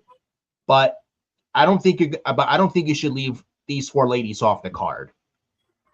Yeah. Especially Roxanne, Liv, and Stephanie. Especially if Stephanie's good to go by Mania. She's injured now, but if she's good to go by Mania, you're not going to leave Stephanie Becker off the WrestleMania card. That's just nonsensical. You're not going to do that. I mean, it depends if Stephanie is back in time for WrestleMania, and if her injury, and she can make it to the show. If she can make the show, you book the 4-way. You've been you've been doing the story for months now. Yeah. There's that word again, story. They've been telling the story for months with the Judgment Day and Stephanie Becker. Yeah. And Liv Morgan hasn't, she's been trying to win back the championship that she lost a year ago to Rhea. Yeah. Roxanne, is coming to her own on the main roster. Raquel Rodriguez has been doing fantastic work. Another one that's coming into her own. Yeah. Audrey's calling herself Big Sexy Raquel Rodriguez. Wouldn't be surprised if she's taken in those advice even more so now to heart from Kevin Nash. Yeah. Who's giving her pointers and advice and tips. Yeah. And if Stephanie cannot make Mania, then you book her to lose the title to Raquel Rodriguez. And you have Raquel go into Mania as the champion. Yeah. If that is the case, I can absolutely see Raquel take that title off Stephanie. Maybe in a squash just to write Stephanie off TV because of an injury. I could see that. We get Raquel, Roxanne, and Liv in a triple threat for the women's world title at WrestleMania. That I could see if Stephanie's not good to go by Mania. And maybe they save Stephanie chasing to get the title back after Mania. If she can't make Mania. Yeah. But this all depends on the injury status of Stephanie Becker. Is what I'd say. I would have loved to see Stephanie Becker and Rhea Ripley for the women's world title at WrestleMania. That's a big Mania match, but look at what we're seeing on TV. I don't think that's the case. If anything, I think Rhea gets Io one-on-one at WrestleMania. Now they're the women's tag team champions. I don't think they lose the titles tonight. Saturday night's main event to Liv Morgan and Roxanne Perez, but I would say at some point, maybe February, March, they lose the titles to Julia and Kiana James, who won a number 1 contendership last night on SmackDown, beating Charlotte and Alexa and Nia and Lash. That match was not good, but Julia and Kiana winning was the right move. And Julia's gotten some shine, has gotten some consistent TV time and wins lately. And Kiana James didn't get a big upset win last night on SmackDown. I think she pinned Nia, I think it was, or Lash, one of them. Yeah. It was Nia, I think, or I can't remember who it was. But she pinned Kiana James pinned Alexa. Alexa, thank you. So Kiana James and Julia, especially Julia's gotten shine lately. Kiana James and Julia, maybe they beat Rhea Ripley and Io Sky on Raw or SmackDown at some point in February, March for the women's tag titles. They lose them to Julia and Kiana. Julia's a double champion, gets more shine. And then you start the tension of Rhea and Io, and one of them turns on each other, and you have Io and Rhea at WrestleMania. And they have a story going into that, if that's a match direction for WrestleMania this year with Rhea versus Io, where Rhea Ripley has never, ever beaten Io Sky. That's a story right there. And I don't think it could be for a world title, but I don't think it needs a title. Yeah. I don't mind it for a title, but I don't think it needs it. And you have Rhea finally beat Io at WrestleMania. Probably do something like that. But that's my takes on all that regarding the Raw Women's Division and the world title picture for the women for the Raw ladies going into WrestleMania this year. But Roxanne Perez, high-end from WWE officials, doesn't surprise me at all. We then also got Adam Pearce and Bron Breakker face-to-face on Raw set for next week's Raw. I could see Adam Pearce lifting Bron Breakker's suspension and Bron Breakker's in the Rumble, but Adam Pearce says, Bron Breakker, the suspension is lifted. You're in the Rumble, but you start at number 1. Do you see that happening? I can see that. He's the general manager. Bron Breakker laid his hands on him. So He one did. better way to hit back at him than having him start from the very beginning of the Rumble. Yeah. Now, if you caught Raw on Monday as well, Paul Heyman got this phone call and gave it to Adam Pearce saying this one I think should talk to you, and I think it's someone above Triple H or like something doesn't. It's someone that no one wants to talk to. I don't think it's Vince McMahon coming back at all. I don't think it's Vince. I don't think it's Rock. I think it's one or two people, either Brock Lesnar or Chris Jericho. I think though you could have this story though last until the Rumble at least. Yeah, you could. Yeah, I mean, if I think Lesnar comes back for the Rumble, Jericho the same thing. Yeah, I think it's probably more. My guess is Chris Jericho. I think. Yeah. To probably be the one that called Paul Heyman, and I think Jericho is probably the new leader of the Vision to replace Seth in the Vision. I think that's probably where they're going, and stuff. I'd say I mean, it could be Brock. I'm leaning more towards Chris Jericho more than Lesnar, in my opinion. And if they want to reveal it on Raw, I think it was said via that it's someone, the one who called, it's someone that no one like Triple H doesn't want to talk to, doesn't want to talk to Triple H. I think Jericho, I think it makes more sense Jericho because Triple H and Jericho have that history of not liking each other. Yeah. So I think it makes sense for Chris Jericho to be that guy. Yeah. I mean, and Jericho coming, and Jericho the Judas with Fozzy thing, it would make sense. Yeah, they're gonna need a new mentor after Rollins went down. Yeah, and if anything, the Vision is missing that. Like, they're fine, but they're missing that structure, like leadership direction. That's what they're missing to take them to where they need to be. Chris Jericho could very well be that guy that brings them to where they need to be. To bring Logan Paul, Bronson Reed, Austin Theory, and Bron Breakker to where they really should be than where they are right now. Jericho could very well be that man. And Jericho fits more of a leader of a group than Seth does. Seth is not really a leader of a faction. Jericho is more so than Seth. So I think it's Chris Jericho. I do think we see him at the Rumble. He probably does still wrestle LA Knight regardless, though, at WrestleMania. But that's just my take on that. I don't know how you feel about that, bro. Yeah, I think we still get Jericho versus LA Knight at WrestleMania. Yeah. Have LA Knight maybe eliminate Jericho in the match? Yes. And if you watched the last time LA Knight was on Raw TV last month of December, where Bronson Reed and Bron Breakker took him out in the parking lot with the tsunami on the top of the car, the hooded roof of the car.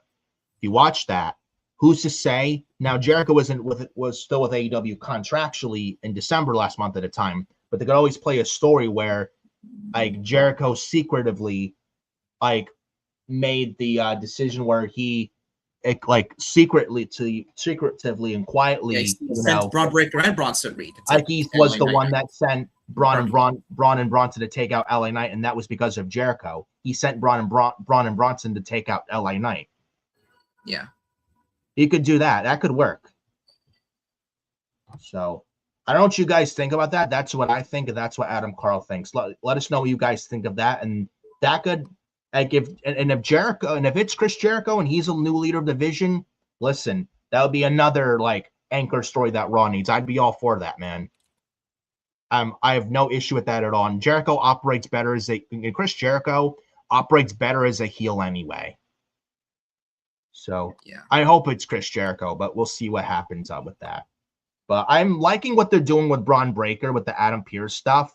Adam Pearce is not expected to wrestle with Bron Breakker, which I knew he wouldn't be. But I'm liking what they're doing with Bron Breakker ever since he lost to Punk in Brooklyn. I've been liking what they've been doing, Bron. I think it's been great. Yeah. So, then they had AJ Styles and Gunther announced for the Royal Rumble as well, with AJ Styles' career on the line. Do you really see AJ retiring in Saudi, though? Who wins, though? No. Because Gunther really can't lose. But do you want to have AJ retire in Saudi? I know it's a full circle moment where AJ debuted in WWE at Royal Rumble 2016, then retires 10 years later at Royal Rumble 2026, but it's in Saudi. Like, do you really see AJ retiring in Saudi at the Rumble? Is that really AJ Styles' last WWE match? Or I don't know. Because neither guy can really lose. I don't know how they go about it though. AJ, he confirmed he was on the 6 Feet Under podcast with The Undertaker. He confirmed with Taker that his WWE contract, at least his talent WWE contract, expires at the end of the year. He's going to be contracted through all year. I expect AJ to resign anyway, but he signs a Legends deal and he works backstage. Yeah. So does he really? Does he go into the first month of the year and lose? Because Cena just retired. Are they going to have another retirement twice in a row? I don't see it, honestly. I'm not sure, man. I don't know. We'll see what happens, but maybe AJ retires in both companies the same year, because this year, Michael Cole said it last night during SmackDown, this year is AJ Styles' last year. Yeah. I just don't know if I can really believe AJ retiring at the Rumble. I don't know. People are saying his contract's up next month in February, or his contract's up this December, or what? I think it's December. I think it's December. AJ confirmed. I tend to believe AJ more. Does he? If he does leave, if he's done in February next month, does he go to AEW? I can't see that. No. The man has stated he wants to work backstage at WWE. I don't see AJ as the type of guy that would lie. Or does he want to?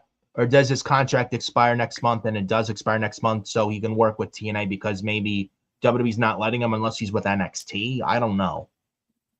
I have no idea. I mean, maybe he can go on a world. Maybe he can wrestle outside WWE, but he doesn't sign a contract. But then he can still go back and work backstage. But even then, why leave and then just come back anyway? Yeah. That's where he wants to be. I think I tend to believe AJ when he says that his deal is up at the end of the year. Is it a matter though? Does he work the whole year? Right. Does he even retire at WrestleMania? Does he retire at SummerSlam? I have no idea. Wish I could tell you. Yeah, but I don't think AJ retires at the Rumble. I don't think he should. If anything, if you want to keep Gunther strong, have the match end in a draw. That's what I suggest. And have the match end in a draw. Neither guy win, neither guy lose. AJ can enter the Royal Rumble, and then AJ can eliminate Gunther in the Rumble, and then you set up one last AJ Gunther match at WrestleMania. What if AJ Styles wins the Royal Rumble, and we get CM Punk and AJ Styles at WrestleMania for the world title, and AJ gets one more world title run? I mean, they did tease it at a house show. AJ giving Punk the world title. We haven't seen that match yet in WWE. At least one-on-one in WWE. Yeah, I don't know. We'll see what happens, but Gunther and AJ Styles has announced one-on-one for the Royal Rumble with AJ Styles' career on the line. The Rumble show's looking stacked, though. Gunther and AJ, Drew McIntyre defending a WWE Championship, which I think will be against Sami Zayn, which I think he wins the Fatal 4-Way against Trick Williams, Damian Priest, and Randy Orton tonight on Saturday night's main event. Then I think Rhea and Io retain against Liv and Roxanne tonight. Then we got Jacob Fatu, Cody Rhodes. Shinsuke Nakamura is facing AJ Styles tonight as well, which I think AJ wins. Fatu and Cody, I think, goes to a draw or something, or I don't know. I think it's going to be a bloodbath, those two, but I don't know what you think on all that. And then they got the two Rumble matches for the men and the women for the Rumble in Saudi. The Rumble in Saudi is looking like a stacked show, I will say. Lackluster build, but it's looking like a stacked show. Yeah. So, but moving on to the last SmackDown talk, a few more things. Well, before we talk about SmackDown, we may as well just talk about somebody that may actually come to SmackDown if they do send him immediately to the main roster, Powerhouse Hobbs. Apparently, it looks like he's going to be under new WWE name by the name of Royce Keys. Now, I know some people may be upset with the name change. Oh, why can't he just be Will Hobbs or Powerhouse Hobbs in WWE? Oh, why do they need to change something? If it's not broken, don't fix it. I get it, but I don't think the Royce Keys name sucks. Look at Mariah May when she changed to Blake Monroe in NXT. It's like a family-related thing. Her niece, Blake, and the Monroe name, like Marilyn Monroe. And I think Blake Monroe is bigger now than Mariah May was. I do. And look at where Blake Monroe is at now. And Ricky Starks when he changed to Ricky Saints. Like not a fan of the name, but you got over and you got used to it. And actually, it's good. Ricky Saints. The same thing with who else is there? Ricky Saints, Lexis King. I know I'm forgetting someone else besides Ricky Saints. Blake. I don't think I'm Ricky Saints, Blake Monroe, Lexis King. Yeah. Same thing with Royce Keys. It's not. I thought about it more and more. I don't think the name's terrible at all, and it's I'm sure it's like a family thing. Royce. It's a tribute to his son. Will Hobbs does have a son. Yes. I think he's gonna turn 8 next month. His name is Royce, so he's naming himself after his son. Yeah. And then the Keys name, I'm whatever you want to come up with that, but I don't hate the name. Yeah. And the name change doesn't really like matter much, but as long as Will Hobbs is booked right in WWE, which he will, as long as he's booked right, that's what matters. I mean, we all thought Walter changed to Gunther. That was the one. Walter changed to Gunther. Yeah. After a while, we got used to it, and I actually like the name Gunther. Yeah. You know, Marcel Bartel to Ludwig Kaiser, or Fabian Eichner to Giovanni Vinci. Remember him? Yeah. Or people like that. You know, it's just Io Sky changed her name from Io Shirai. Yes. Yep. Io Shirai to Io Sky. Yep. That's another one. That's another one there, man. But it's like the name change shouldn't really make or break. What makes or breaks is the booking. It's not like Hobbs is gonna be called the goddamn Mentor, for example. Yeah, that would never happen. Now that Vince is not there anymore. Yeah, it's not like he was called some terrible name. No. What other terrible names? The Red Rooster. Oh God. Awful. It's not like he was named that and given a chicken gimmick. Seriously, what was Vince McMahon on back in the 80s for real? It's not like Hobbs was given a bad name. It's named after his family. I'm sure he's close with them. Yeah. But the name change, but a name should not determine a wrestler's fate or career on a wrestling company. What should determine that is their booking. And Hobbs will be booked well, no questions asked. He'll do fine. And after a while, you'll get used to the name Royce Keys. And it actually doesn't sound bad now it rolls off the tongue. Like Royce, like a car like Rolls Royce, there's the saying with that. Maybe has like, wears the sunglasses, comes out in a suit. You could still like maybe call himself Powerhouse Royce Keys. Still have the Powerhouse nickname gimmick, but maybe he comes out wearing a suit and the sunglasses and he looks sharp, you know? He did have his name trademarked. I think he does have I think he did trademark his name Hobbs, Powerhouse Will Hobbs, years ago, back in 2022 when he re-signed with AEW. So realistically, legally, he can use it in WWE. He just chooses not to. I think it's a Hobbs decision. Yeah, but either way, Hobbs, like I've said several times before, I'll say it again, and so will Adam Carl. Will Hobbs is going to fucking kill it in WWE. He's going to be a star. Whether he's Will Hobbs or Royce, no matter what name he is, he's going to do very well for himself in WWE. He also has, it's not just that, I think he has trademarked Monstar. Not Monster, Monstar. Maybe you could call him Monstar. Royce. I'm telling you, man. Will Hobbs is going to be a bigger star in WWE than he ever was in AEW. I'm telling you right now. He would have never got this had he stayed in AEW. Yeah, he hit a ceiling. And apparently, it is not reportedly anymore. He is signed there. Apparently, Sapper confirmed it. Will Hobbs is officially signed to WWE. So good for Will Hobbs. Yeah, it was honestly good for Will Hobbs. He decided to take lesser pay in WWE compared to AEW and decided to bet on himself. I got to respect the man for that, man. I really, really do. He could have easily sat and, money's greater in AEW, and go with the money in AEW, the more greater money in AEW. But money isn't everything, and you can't put a price on a happiness. You can't. He could have chose the AEW money, but Will Hobbs is not one of those guys that's just there for a paycheck. He wants to wrestle. He wants to be a part of storylines. He wants to be in big matches. Yeah. So I gotta commend and respect Will Hobbs for his decision. And overall, at the end of the day, dude, I think it's the right move that he chose WWE. I think he made the right decision for himself. I do.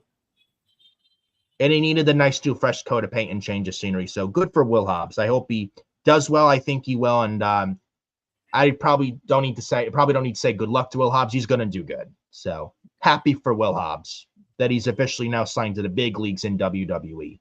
And pretty much chose Triple H over Tony Khan. So chose the career and pride over money. So good for Hobbs. So I'm happy for this. So I'm happy for the guy. 100, you know. And one guy goes in. And actually, and I don't know if he now. I would have now my preferring is him starting NXT for a while, get his feet wet, then get called up to Raw or SmackDown on the main roster. But if he goes straight to the main roster and skips NXT, what do you think? I think Will Hobbs, if you look at the heel side on Raw and the heel side on SmackDown, heel side on Raw is fine, but you look at the SmackDown heel side, there's not much heels on the SmackDown side. What about debuting Will Hobbs as a heel on SmackDown and maybe hold off on him until WrestleMania? And you have Trick Williams and Carmelo Hayes at WrestleMania for the United States Championship, and Trick Williams wins the U.S. title off of Carmelo Hayes, but from the help of a debuting Royce Keys. And he's like the new muscle or insurance policy for Trick Williams, similar to like a Triple H Batista pairing like from Evolution. You can do that. I'm not sure though if they hold off on him this long though, because he's already a free man. Yeah, maybe we see him in the Royal Rumble. You can do that. I mean, that'll be something big for him. You know, it would demonstrate what they think of the guy, that they want him immediately on the main roster coming out of AEW. And he has a nice showing. Imagine like Will Hobbs and Obafemi in the Rumble, dude. They have a stare down. Will Hobbs and Gunther. Will Hobbs and Brock Lesnar. Oh yeah. Will Hobbs and Fatu. Will Hobbs and Bron Breakker. Yeah. Will Hobbs, Jacob. You could give him a decent performance. Maybe give him 3 eliminations. Yeah, how dominant he is. Having there for a decent time. Yeah. I mean, I wouldn't mind seeing him on NXT too, because, you know, they need some help in that men's division, but I could see him on SmackDown. SmackDown, they're bleak in terms of, like, top heels. Yes. Absolutely. And if Obafemi is heading to Raw, then you have Powerhouse Hobbs on SmackDown. He could be the monster heel on SmackDown. Yeah, I would not have Will Hobbs and Obafemi on the same brand, to be honest. Yeah, you have Raw already. No, they already have Gunther. They have Obafemi. They have Bron Breakker, Bronson Reed. They have the bigger guys. They have more meat. Yes, they have meat on top of one meat. Yeah, more meat or beef on Monday Night Raw. SmackDown doesn't really have much of it. Yeah, the only top heel on SmackDown is like Drew McIntyre. And like that's it. Yeah, there's Aleister Black, but he's out selling the effects from the ambulance match. He's going to be out for a while. Yeah. So you need another top heel on that SmackDown card that you could push as a main eventer. Hobbs, he fits. He has everything you need to be a main event star. I could see him in the main title scene, world title scene, US title scene on SmackDown. Yeah, he helps. And he could be just the top heel next to Drew McIntyre. He could be. But I'm thinking Trick Williams and Will Hobbs or Royce Keys pairing, similar to Triple H, Batista, and Evolution. And Hobbs is like the muscle or insurance policy for Trick. I mean, I think Trick could do well on his own. He's good on his own. But, I mean, if you want to get Royce Keys to where he needs to be, a Royce Keys and Trick Williams pairing may not be a bad idea. And Royce Keys or Will Hobbs can learn a thing or two from Trick Williams, and then eventually breaks out on his own away from Trick, and then Trick and Hobbs feud, similar to when Batista left Evolution and eventually outgrew Evolution in 2005. Yeah. could probably do something like that. And Hobbs and Trick may not be a bad pairing at all. I actually like that idea. Yeah, like use that to get to Hobbs over. Yes. Get that as an introduction to the main roster for Hobbs. Yeah, because if you have Will Hobbs on his own, does everybody really know who he is? I mean, people watch AEW, but do everyone do everyone know who Will Hobbs is? And maybe some, if you already know him on television on AEW, maybe he gets a decent reaction. I think they'll be respectful to the guy and what he can bring to the table, but I'm not. But most don't know. At least on the if you're a casual fan, you're watching WWE only. Not that many may know who he is. But everybody knows who Trick Williams is, though. So if he stands there, next to Trick, it will get Hobbs that much over. And you can tell a decent story with these guys. Who knows? Yeah. Maybe Hobbs is the one to take the U.S. title then off of Trick Williams. Maybe he helps him win the U.S. title off of Carmelo at Mania. And then maybe at SummerSlam or end of the year, have Hobbs or Royce Keys, rather, beating Trick for the U.S. belt. He could do something. And he has his own Gunther-like reign with the that Gunther had with the IC title. But with the United States title, I would have the U.S. champion. I'd have no issue with that. That could be something, but excited for Will Hobbs now that he's signed with WWE. We'll see where this goes, what show he's going to end up on. Either way, Will Hobbs, he's going to do well, man. So he's going to do well. Whichever show gets him, they're lucky to have him, and he's going to do pretty well for himself. I am very sure of. So then, moving on to Tommaso Ciampa, before we talk about SmackDown highlights real quick. Tommaso Ciampa is apparently leaving WWE this March. His contract's up. He put something on X that he thanked his time in WWE, thanked the Black and Gold family, the production, camera crew, staff crew, creative, the locker room. Thanked a lot of people. Yeah. And it looks like he is leaving in March. I wish Ciampa, I wish Tommaso Ciampa nothing but the best. I hope he does okay for himself. He has a decade left of wrestling. I think TNA would be his best suit to go for. Apparently, from what I'm hearing, though, there is interest to bring him into New Japan. I would say TNA is the better option. Yeah, probably TNA is the better option for him. He could be like a big fish in a small pond in TNA. And probably be TNA champion. And with the NXT TNA partnership, he could probably appear back on NXT again under TNA contract. Yeah, I think there's likely chance of, maybe New Japan would be nice, but they could use some stars too. But I think TNA. I think it's more of a perfect fit for him. And awesome championship wrestling ACW based around Poughkeepsie, New York. And shout out to ACW, by the way, and Hale Collins, who owns ACW also. Shout out to all those guys. Maybe, who knows? Maybe we see Tommaso Ciampa in ACW. The Hardys will be there March 14th at Poughkeepsie, New York for ACW Aftershock Saturday night, March 14th. The Hardy Boys will be there. Who knows? Yeah. Maybe one of the ACW shows Tommaso Ciampa will be there. Would be nice. So we'll see. But I think TNA is the better, safer option. You never know. Maybe we'll get Tommaso Ciampa and Mike Santana for the ACW World Championship. Yeah, we'll never know. Or Richard Holiday and ACW champion versus Tommaso Ciampa, or Nick Nemeth in ACW versus Tommaso Ciampa. Who knows? But it's sad to see him leave. He's a big Triple H guy. It's sad to see him go, but I just want the man to be happy at the end of the day. I wish him nothing but the best. Do I think Triple H dropped the ball? Kinda, but that's what happens when you have Bruce and Road Dogg. I wouldn't be surprised if it's fucking Road Dogg. Yeah. And what else Hunter was going to do? And Tommaso as well, he's had some big injuries, unfortunately, that derailed him. The neck injury, then the hip injury. Yeah, the knee injury. Injuries have not done him any favors. Yeah, that knee injury that basically derailed that DIY feud at the start of it, even when he did the turn on Johnny.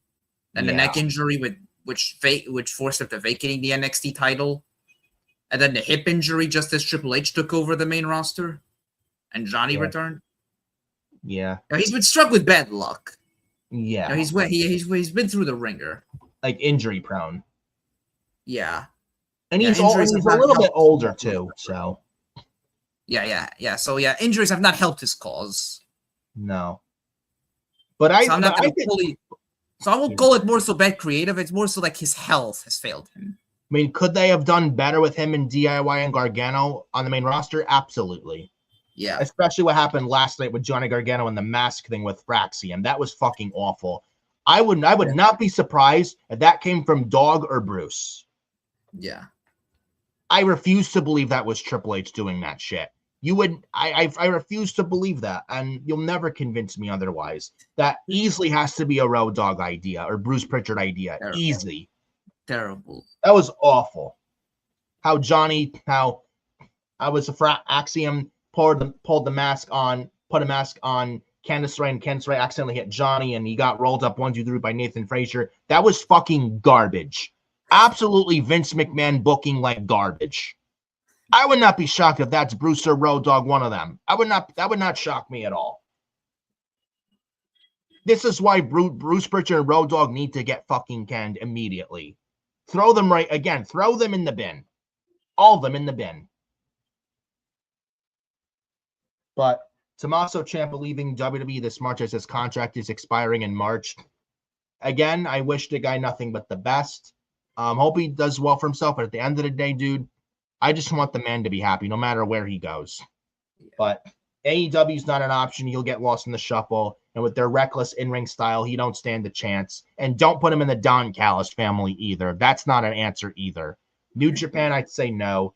I think TNA would be a good destination for Ciampa. And at some point, I know he has a decade left of wrestling. Do you see Tommaso Ciampa probably back in WWE, maybe as a coach or a trainer or something? I could see it. I mean, at some point, I could see him back in WWE, but I mean, but as long as the man's happy, that's all I care about. And I wish Ciampa nothing but the best. And I wish him nothing but the best no matter where he goes. And I will support him wherever he goes. And I will support the Psycho Killer no matter where he goes, too. So we'll see what happens regarding Tommaso Ciampa and his next move after leaving the WWE come this March in 2 months. And then we got the SmackDown highlights. The MFTs are the new tag team champions. I don't give a fuck. Great. The tag titles go from one irrelevant team to another irrelevant team. This will do fuck all with the tag titles now on the MFTs. MFTs, sure I don't want anywhere near my television. Get them the fuck off my TV. This is going to last until WrestleMania, isn't it? Please, no. The sooner we get the tag titles off MFTs, the better, please. Just get them off MFTs. Where's the Motor City Machine Guns, by the way? They're working AAA show, apparently. Yeah, where are they? Yeah. Where are the Street Profits? Fraxium, instead of this mask fucking shit story that Road Dogg came up with against Johnny Gargano and DIY, instead of that shit idea from Road Dogg, how about Fraxium challenge for the tag titles? Have them take the titles off of MFTs at WrestleMania. Because I don't want to see MFTs versus Wyatt 6 anymore. It's over with those two. It's over. Then you have who else? Who's missing? Yeah, Angel Garza and Humberto Carrillo. With Legato, yeah. Santos Escobar did show back at AAA, and he has the haircut. He looks sharp with the haircut, though. Happy to see him back. Like where are Angel and Humberto there, Road Dogg? They couldn't have been the ones to beat the Wyatt Six for the tag titles, but no, let's give them to the fucking MFTs. Or does Road Dogg see something and the MFTs like, oh, I see something. Oh, there's something about us, there's something about the MFTs.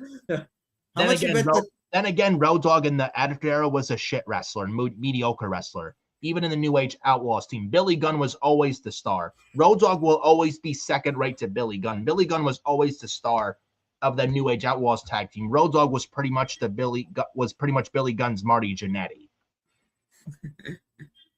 Oh my god! Even Marty Jannetty was at least Marty Jannetty was a good wrestler in the ring. Road Dogg isn't even that. Yeah.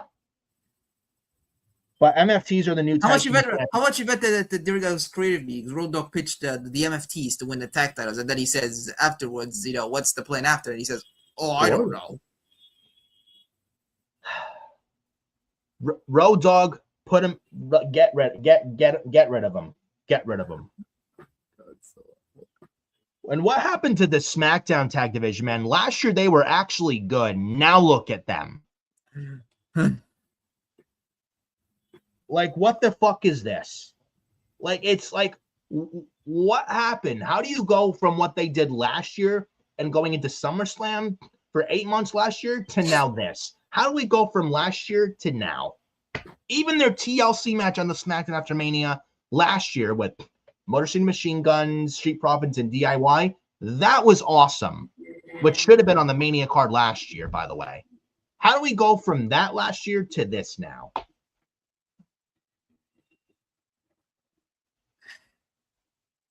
I'm mind boggled by this, bro. Mind boggled. Can't wait for the titles to come off MFTs. Hopefully the reign is a very short one, because that reign for the MFTs will go nowheres. I'm telling you right now. Yeah, I think we can move on now from Road Dogg. Yeah. Oh, that's. Yeah. Enough talking about Road Dogg. I mean, he's irrelevant as it is. Road Dogg. Sami Zayn did open the show. Got a big reaction in his home country, Montreal. I'm not surprised. Chick Williams did interrupt him, and they had a segment back and forth as well. It was a nice segment. Damian Priest was involved as well. They did have a U.S. title open challenge as well with Carmelo Hayes and Ilya Dragunov, and The Miz cost Dragunov the title, and Melo retained. Don't tell me they're doing Miz as the next challenger for Carmelo Hayes in the U.S. title. Don't. There's another Road Dogg specialty, The Miz. Oh, Miz is awesome. I see something in The Miz. Wouldn't that surprise me if that's a Road Dogg ideology? Yeah. Yeah, we have The Miz, who's gonna lose again. He's gonna lose to Carmelo Hayes, whatever they do that match. As he should, but I don't want to see the fucking match. Why is The Miz still on my TV wrestling in 2026? Why is The Miz on the writing team and not Road Dogg better yet? Or better yet, why is Miz not on commentary? That's where he should be. As a wrestler, The Miz is well past his expiration date. Unbelievable, man. It's just like, I see something about, there's something special about Miz. Oh, well, what do you do with Miz, like, with there? Oh, I don't know. Oh. Awful. It was a good match though with Carmelo Hayes and Dragunov, I will say. Yeah. Dragunov and Melo, they never miss. I think it was just Dragunov's rematch as well, I think, but it was an open challenge on the rematch for the U.S. title. This was good stuff. Dragunov is a damn good seller, I will say. Yeah, the way he sold that code breaker was picture perfect. Like when Miz hung him up and then the code breaker, yeah. But please, I will say no thank you to Carmelo Hayes and Miz for the United States Championship. I say no thank you to that. We did get also, this was one of the better parts of last night's show, which I don't think was that good last night. And the last night felt like 3 hours dragged. Well, that's what happens when USA Network likes then wants that third hour, because USA Network has nothing going for them. If they didn't have WWE, USA Network is dead. Dead. Nothing but Law and Order reruns and Chicago PD reruns. That's all they fucking have. But this was one of the better parts of last night's SmackDown. They did have a sit-down interview with Cody Rhodes and Jacob Fatu. Now, this was really, really good stuff, bro. They had Cody Rhodes bring up Jacob Fatu's jail time, and Cody Rhodes went there. And this was good last night with Fatu and Rhodes. What do you think? This was fantastic. Honestly, this was my favorite part of the show. My favorite thing on SmackDown. With Cody, he's all business. I think I like the direction they're taking with his character. He doesn't always do and all that. Wow. He's far more. He brings emotion. He brings intensity. And Cody Rhodes has been having more of an aggressive side lately. I like that instead of all the time whoa and the pyro. Yeah, he's all business. Yeah. Yeah, I've been liking what they're doing with the aggressive Cody lately, ever since dropping the title in 3 stages of hell with Drew McIntyre in Berlin. But I'm liking what they're doing so far with Cody and Fatu. And they're wrestling tonight on Saturday night's main event. I kind of expect that to go to a draw and they still feud. Yeah. I think Cody's in the Rumble. Maybe you have Fatu eliminate Cody in the Royal Rumble. I could see that. I don't think Cody wins the Rumble, but there's the Elimination Chamber in Chicago. I don't know if Cody wins that or Fatu does, or if one of them wins the other lobbies and fights to try and get in the match. Nick Aldis makes the WWE title match at WrestleMania a triple threat with Fatu, Cody, and Drew. Yeah. That's probably a direction, probably. But this was a very good sit down with Cody and Fatu. This was great. Nice. This was very good stuff. One of the best parts of last night, hands down. Yeah, we had and the sit down interviews are always pretty good too. Yeah. Women's champion Jade Cargill versus Chelsea Green with Alba Fire and Jordan Grace. Man, do we need to discuss that? We need to discuss it more than 30 seconds. What do you want? Not really. Jade Cargill won with Jaded. Chelsea Green did a suicide dive, nice one, but Jade Cargill won with Jaded. Who cares? Yeah. She wins with Jaded. She gets confronted by Jordan Grace. Moving on. And Jordan Grace did also declare herself for the Royal Rumble as well. Yeah. Now, I thought they would do Jade Cargill and Jordan Grace for tonight's Saturday night's main event for the women's title. I'm glad they didn't do that. Probably they do it in February. I don't know. I thought they'd do it for tonight because Jordan Grace just got called up. Then only have her lose to Cargill, the women's title with Jade Cargill retaining. Thank God that didn't happen. Thank God that's not happening tonight. I will say, it's too soon. I don't know if Jordan Grace wins the Rumble. My pick is still Bianca Belair to win the Royal Rumble and face Jade Cargill at WrestleMania for the women's title. That's my take on that. But either maybe Jordan Grace or Bianca Belair. I'm still going Bianca, but Jordan Grace did announce herself for the Royal Rumble, so she's in the women's Rumble. Is Jordan Grace? So far, for the women's Rumble, Jordan Grace is in it. We got let me see here. Yeah, Jordan Grace is in it. Let me look. Jordan Grace in the women's Rumble. Chelsea Green, Charlotte Flair, Alexa Bliss, Nia Jax, Flash Legend, and Julia.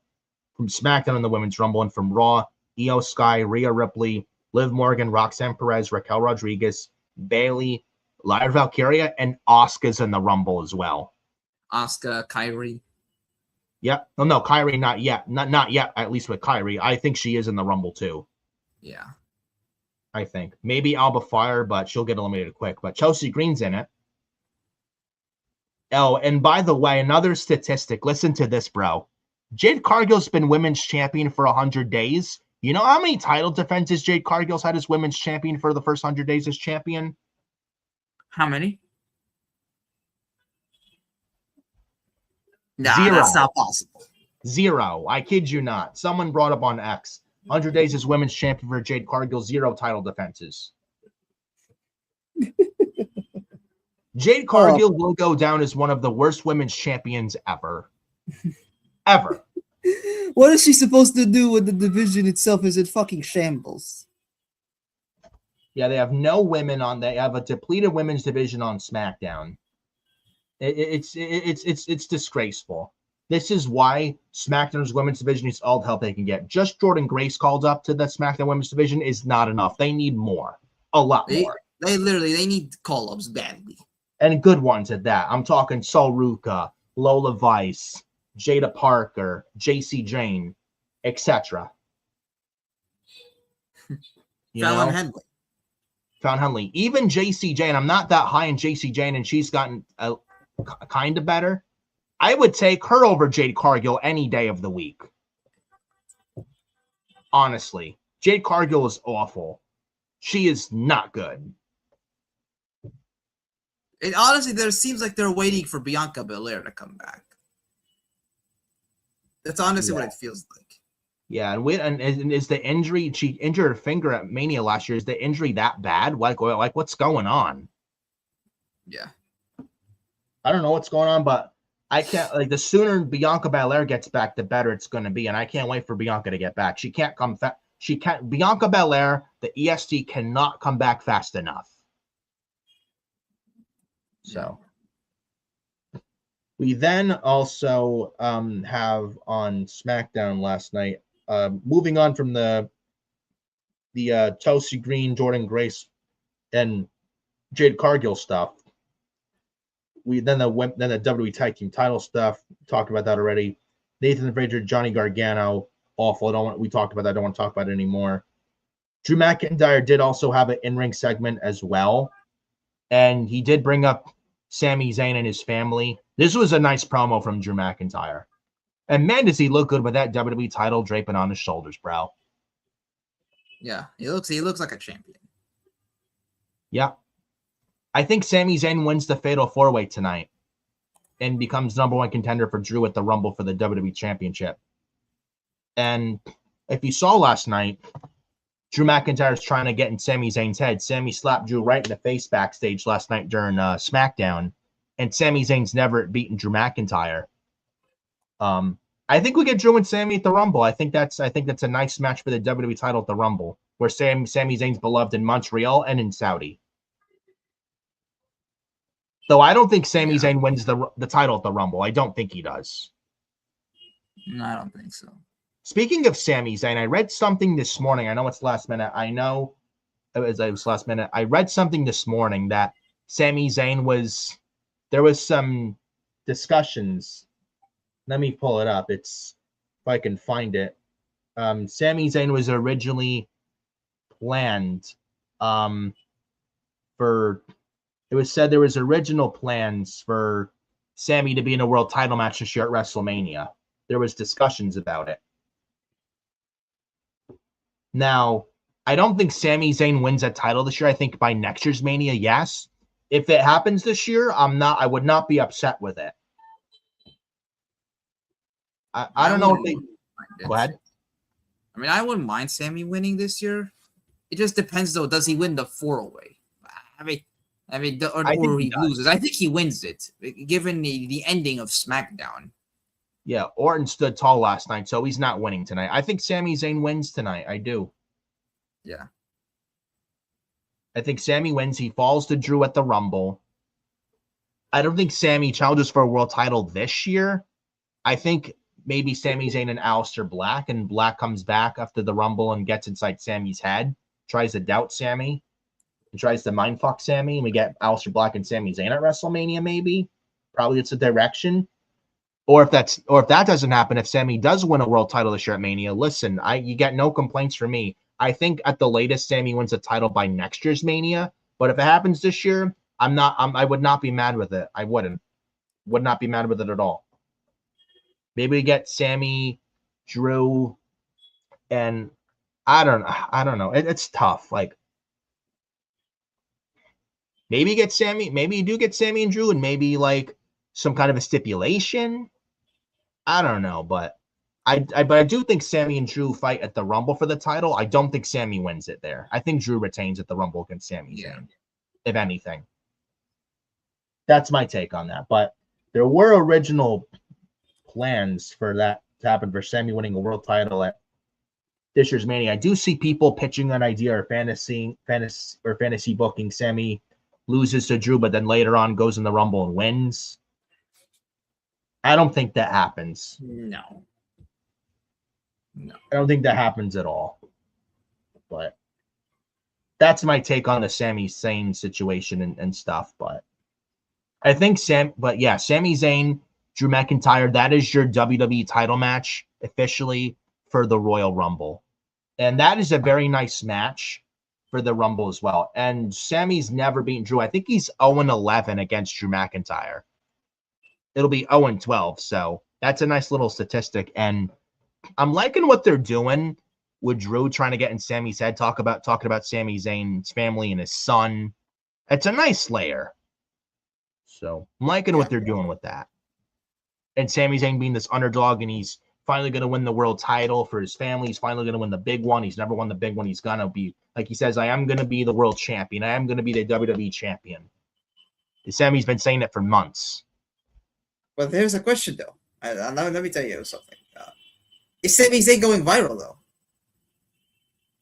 Well, he doesn't spread the words toxic masculinity with Kit Wilson. Yeah, we had Kit Wilson. He was backstage. Backstage with Matt Cardona. He told Matt to wake up. He's going viral. Toxic masculinity. I'm here to get rid of the toxicity.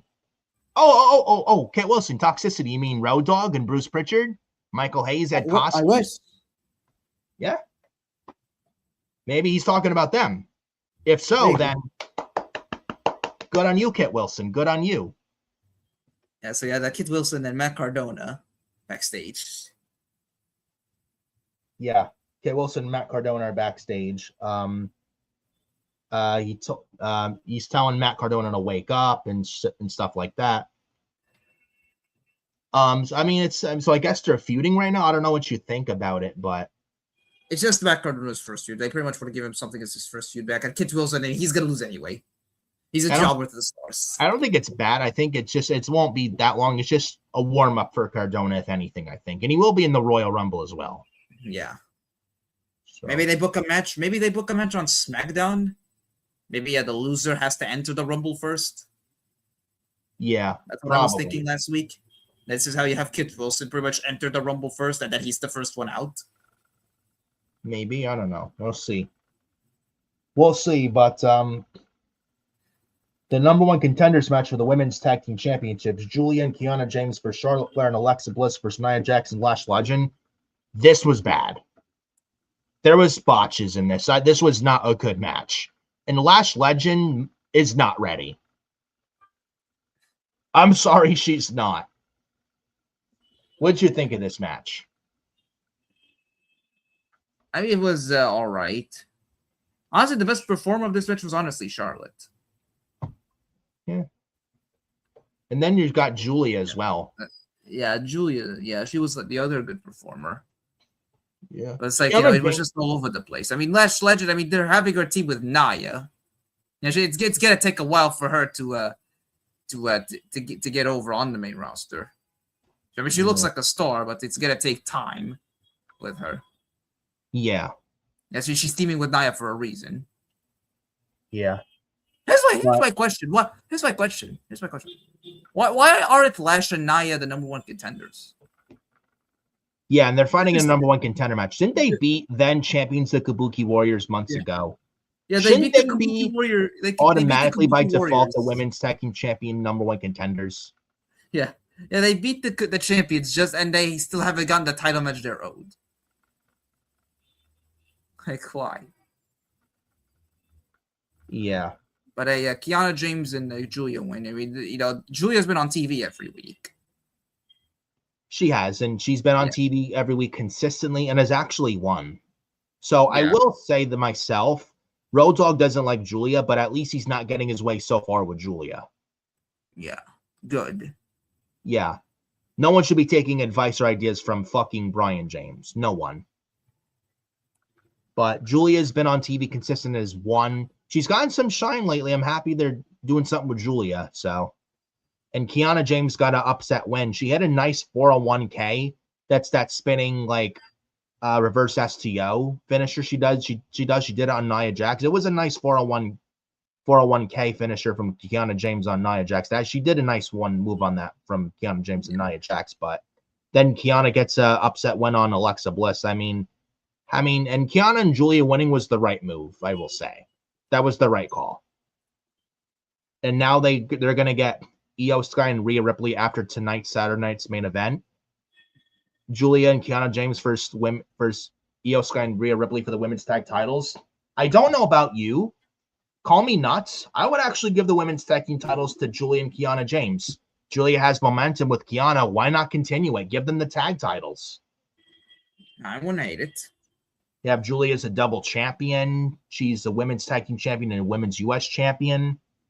And Julia has gotten some shine lately. It makes sense. And I don't expect Rhea and Io to be champions, women's tag champions going into Mania anyway. And I think the better direction is Rhea and Io at WrestleMania one-on-one than as a tag team. I understand they're best friends real life, but I think there's a better story with them one-on-one against each other at Mania than as tag team champions going into WrestleMania. That's just how I personally feel. I mean, anything to elevate Julia. Yeah. She has needed something substantial for a long time. Yeah. I don't expect Rhea and Io to hold those titles long at all. They're not really a tag team. Yeah. So I'd say the right move, I would say the right creative move is to put the belts on Julia and Kiana James. I think that's the way to do it. And then have Rhea or Io, after they lose the titles to them, they start tension and not getting along. Then Rhea and Io, one of them turns on each other, and we get Rhea versus Io at WrestleMania. Boom. That's the way to do it. So I'm sure you probably feel the same way. That's how I feel about that. I think it's more pros than cons to have Julia and Kiana take the belts off Rhea and Io than have Io and Rhea retain. Yeah, I do. So hopefully that's a direction they go. We'll see. But Kiana James and Julia are your new number one contenders for the women's tag team titles. And then we get the main event, Trick Williams, Damian Priest. This was good. This was decent for what it was. Trick Williams won by DQ after Sami Zayn attacked him. He did come to ringside during the match, and Trick threw Priest into Sami. Sami attacked Trick to ref to call for a DQ. We got a Trick shot on Damian Priest. Or was it or Sami Zayn, I think. No, Sami Zayn, I think he hit the haluva kick on Trick when he was did he hit no, it was Sami. He hit got hit by a super kick from Priest. Yes. Yeah. Yeah. And then Trick Williams, he hit Damian with the trick shot. Yeah. And then as Trick Williams, he celebrated in the middle of the ring, and then before the show went off the air, Randy Orton from out of nowhere hits him with the RKO. Then Orton and Sami are staring at each other, and then Sami unfortunately trusts the Viper. Yeah, which was a big mistake. Never trust the Viper. RKO. Yeah, Randy Orton, he lays out Sami with the RKO. That's how SmackDown went off the air. And Orton stood tall at the end of last night's SmackDown. So right then and there, Randy Orton's not winning the Fatal 4-Way. It's better to have Orton in the Rumble to be in the stare down in the Rumble with Cody. I think that's better than Orton challenging Drew for the title at the Rumble. So I don't think Orton wins the Fatal 4-Way. Damian Priest is not winning. We've been there, done that with Priest versus McIntyre. Trick Williams, it's way too soon. You're not going to do Trick and Drew McIntyre now. It's way too early for that. Sami Zayn is I think, wins the Fatal 4-Way tonight. I think he's the right choice to win. And he's beloved, and it's in his hometown, home country in Montreal. He's beloved in Montreal as Sami, it's home country, and he's beloved in Saudi, and Sami Zayn's beloved in Saudi Arabia as well. It makes so much sense for Sami Zayn to win the number one contendership tonight in the Fatal 4-Way and to go on to the Royal Rumble in Saudi to wrestle Drew McIntyre for the WWE Championship. It makes all the sense in the world, bro. Yeah. So Sami wins. I think he pins Trick Williams to win this Fatal 4-Way. And Trick eating the pin in the Fatal 4-Way doesn't hurt Trick Williams at all. And Sami and Trick have been having segments lately, especially the first SmackDown in Buffalo of this new year, 2026. Sami could get some sort of revenge on Trick by pinning Trick Williams in the Fatal 4-Way tonight. It makes sense. So I think Trick Williams eats the pin tonight by Sami Zayn. It should be a good Fatal 4-Way, though. So what do you think on that? Yeah. I think the 4-Way is going to be good. Trick Williams, he's looked like they booked him well. He has fitted in seamlessly. The 4 weeks he's been on the main roster, he's done very, very well. Yeah. Has Trick Williams. Good segment on the first SmackDown of the year. Good segment with Sami Zayn. Can hang on a mic segment with Sami Zayn. Had a good match with Rey Fenix. He had a good match with Matt Cardona. Yeah, had a good match with Matt Cardona in London. Had a good match with Damian Priest. He technically beat. Now, he won by disqualification, but he technically has a win over a former world champion in Damian Priest. Yeah. So you could add that to Trick Williams' resume. So they've booked him well, very well. They've protected him well. I think he's gonna have another good showing at Saturday Night's main event tonight. Absolutely. But Sami Zayn, I think, wins the Fatal 4-Way. Rhea Ripley and Io Sky retain the women's tag team title fight against Roxanne Perez and Liv Morgan. And then you got Cody Rhodes, Jacob Fatu. I think it goes to a draw, and both men destroy each other. It goes to a draw somehow, some way. Then Shinsuke Nakamura, AJ Styles. I think AJ goes over Shinsuke. I think AJ's gonna win. There was a segment between them on SmackDown. They said Nakamura said one last time. And AJ Styles was on SmackDown last night during last night's SmackDown. Yeah, I think we see Gunther. He comes out after the match. After AJ wins, he confronts AJ. Probably see that. That's our predictions for Saturday Night's main event. 4 matches. Yeah. They could have added a 5th match, but that's it. It's all right as it is. And all it is, all this is just building to the Rumble. Yeah. I know the Rumble has 4 matches though, but I'm kind of okay with a 4. Now, it should be 5, 6, 7 matches for a for overall, most part PLE. But since it's the Rumble and you're watching for the Rumble matches, I think format for the Rumble card is okay because you're watching mainly for the Rumbles, and both Rumbles will take up an hour of the show. Yeah, an hour and a half. I'd say the Rumble show is going to be 3 hours, most likely than not. So in both Rumble matches, 3 hour show, 3.5 hours, and then an hour each is going to be taken up by the Rumble matches. So that's 2 hours out of 3. They have an hour left, so that's 2 matches. I think that's fine. I don't. Maybe you book you have a WWE Championship match. Yep. And AJ and Gunther. Yeah. I don't think you need to add more to the card.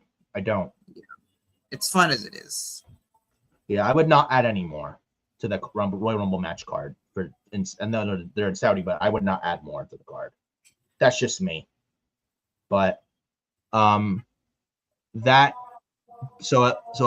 that is all that for episode 9 of the Forbidden Podcast via FioriousNation and via YouTube. And going 3 hours 50 minutes of this show, man. Yeah, it's almost 4 hours. Holy shit, dude. Crazy.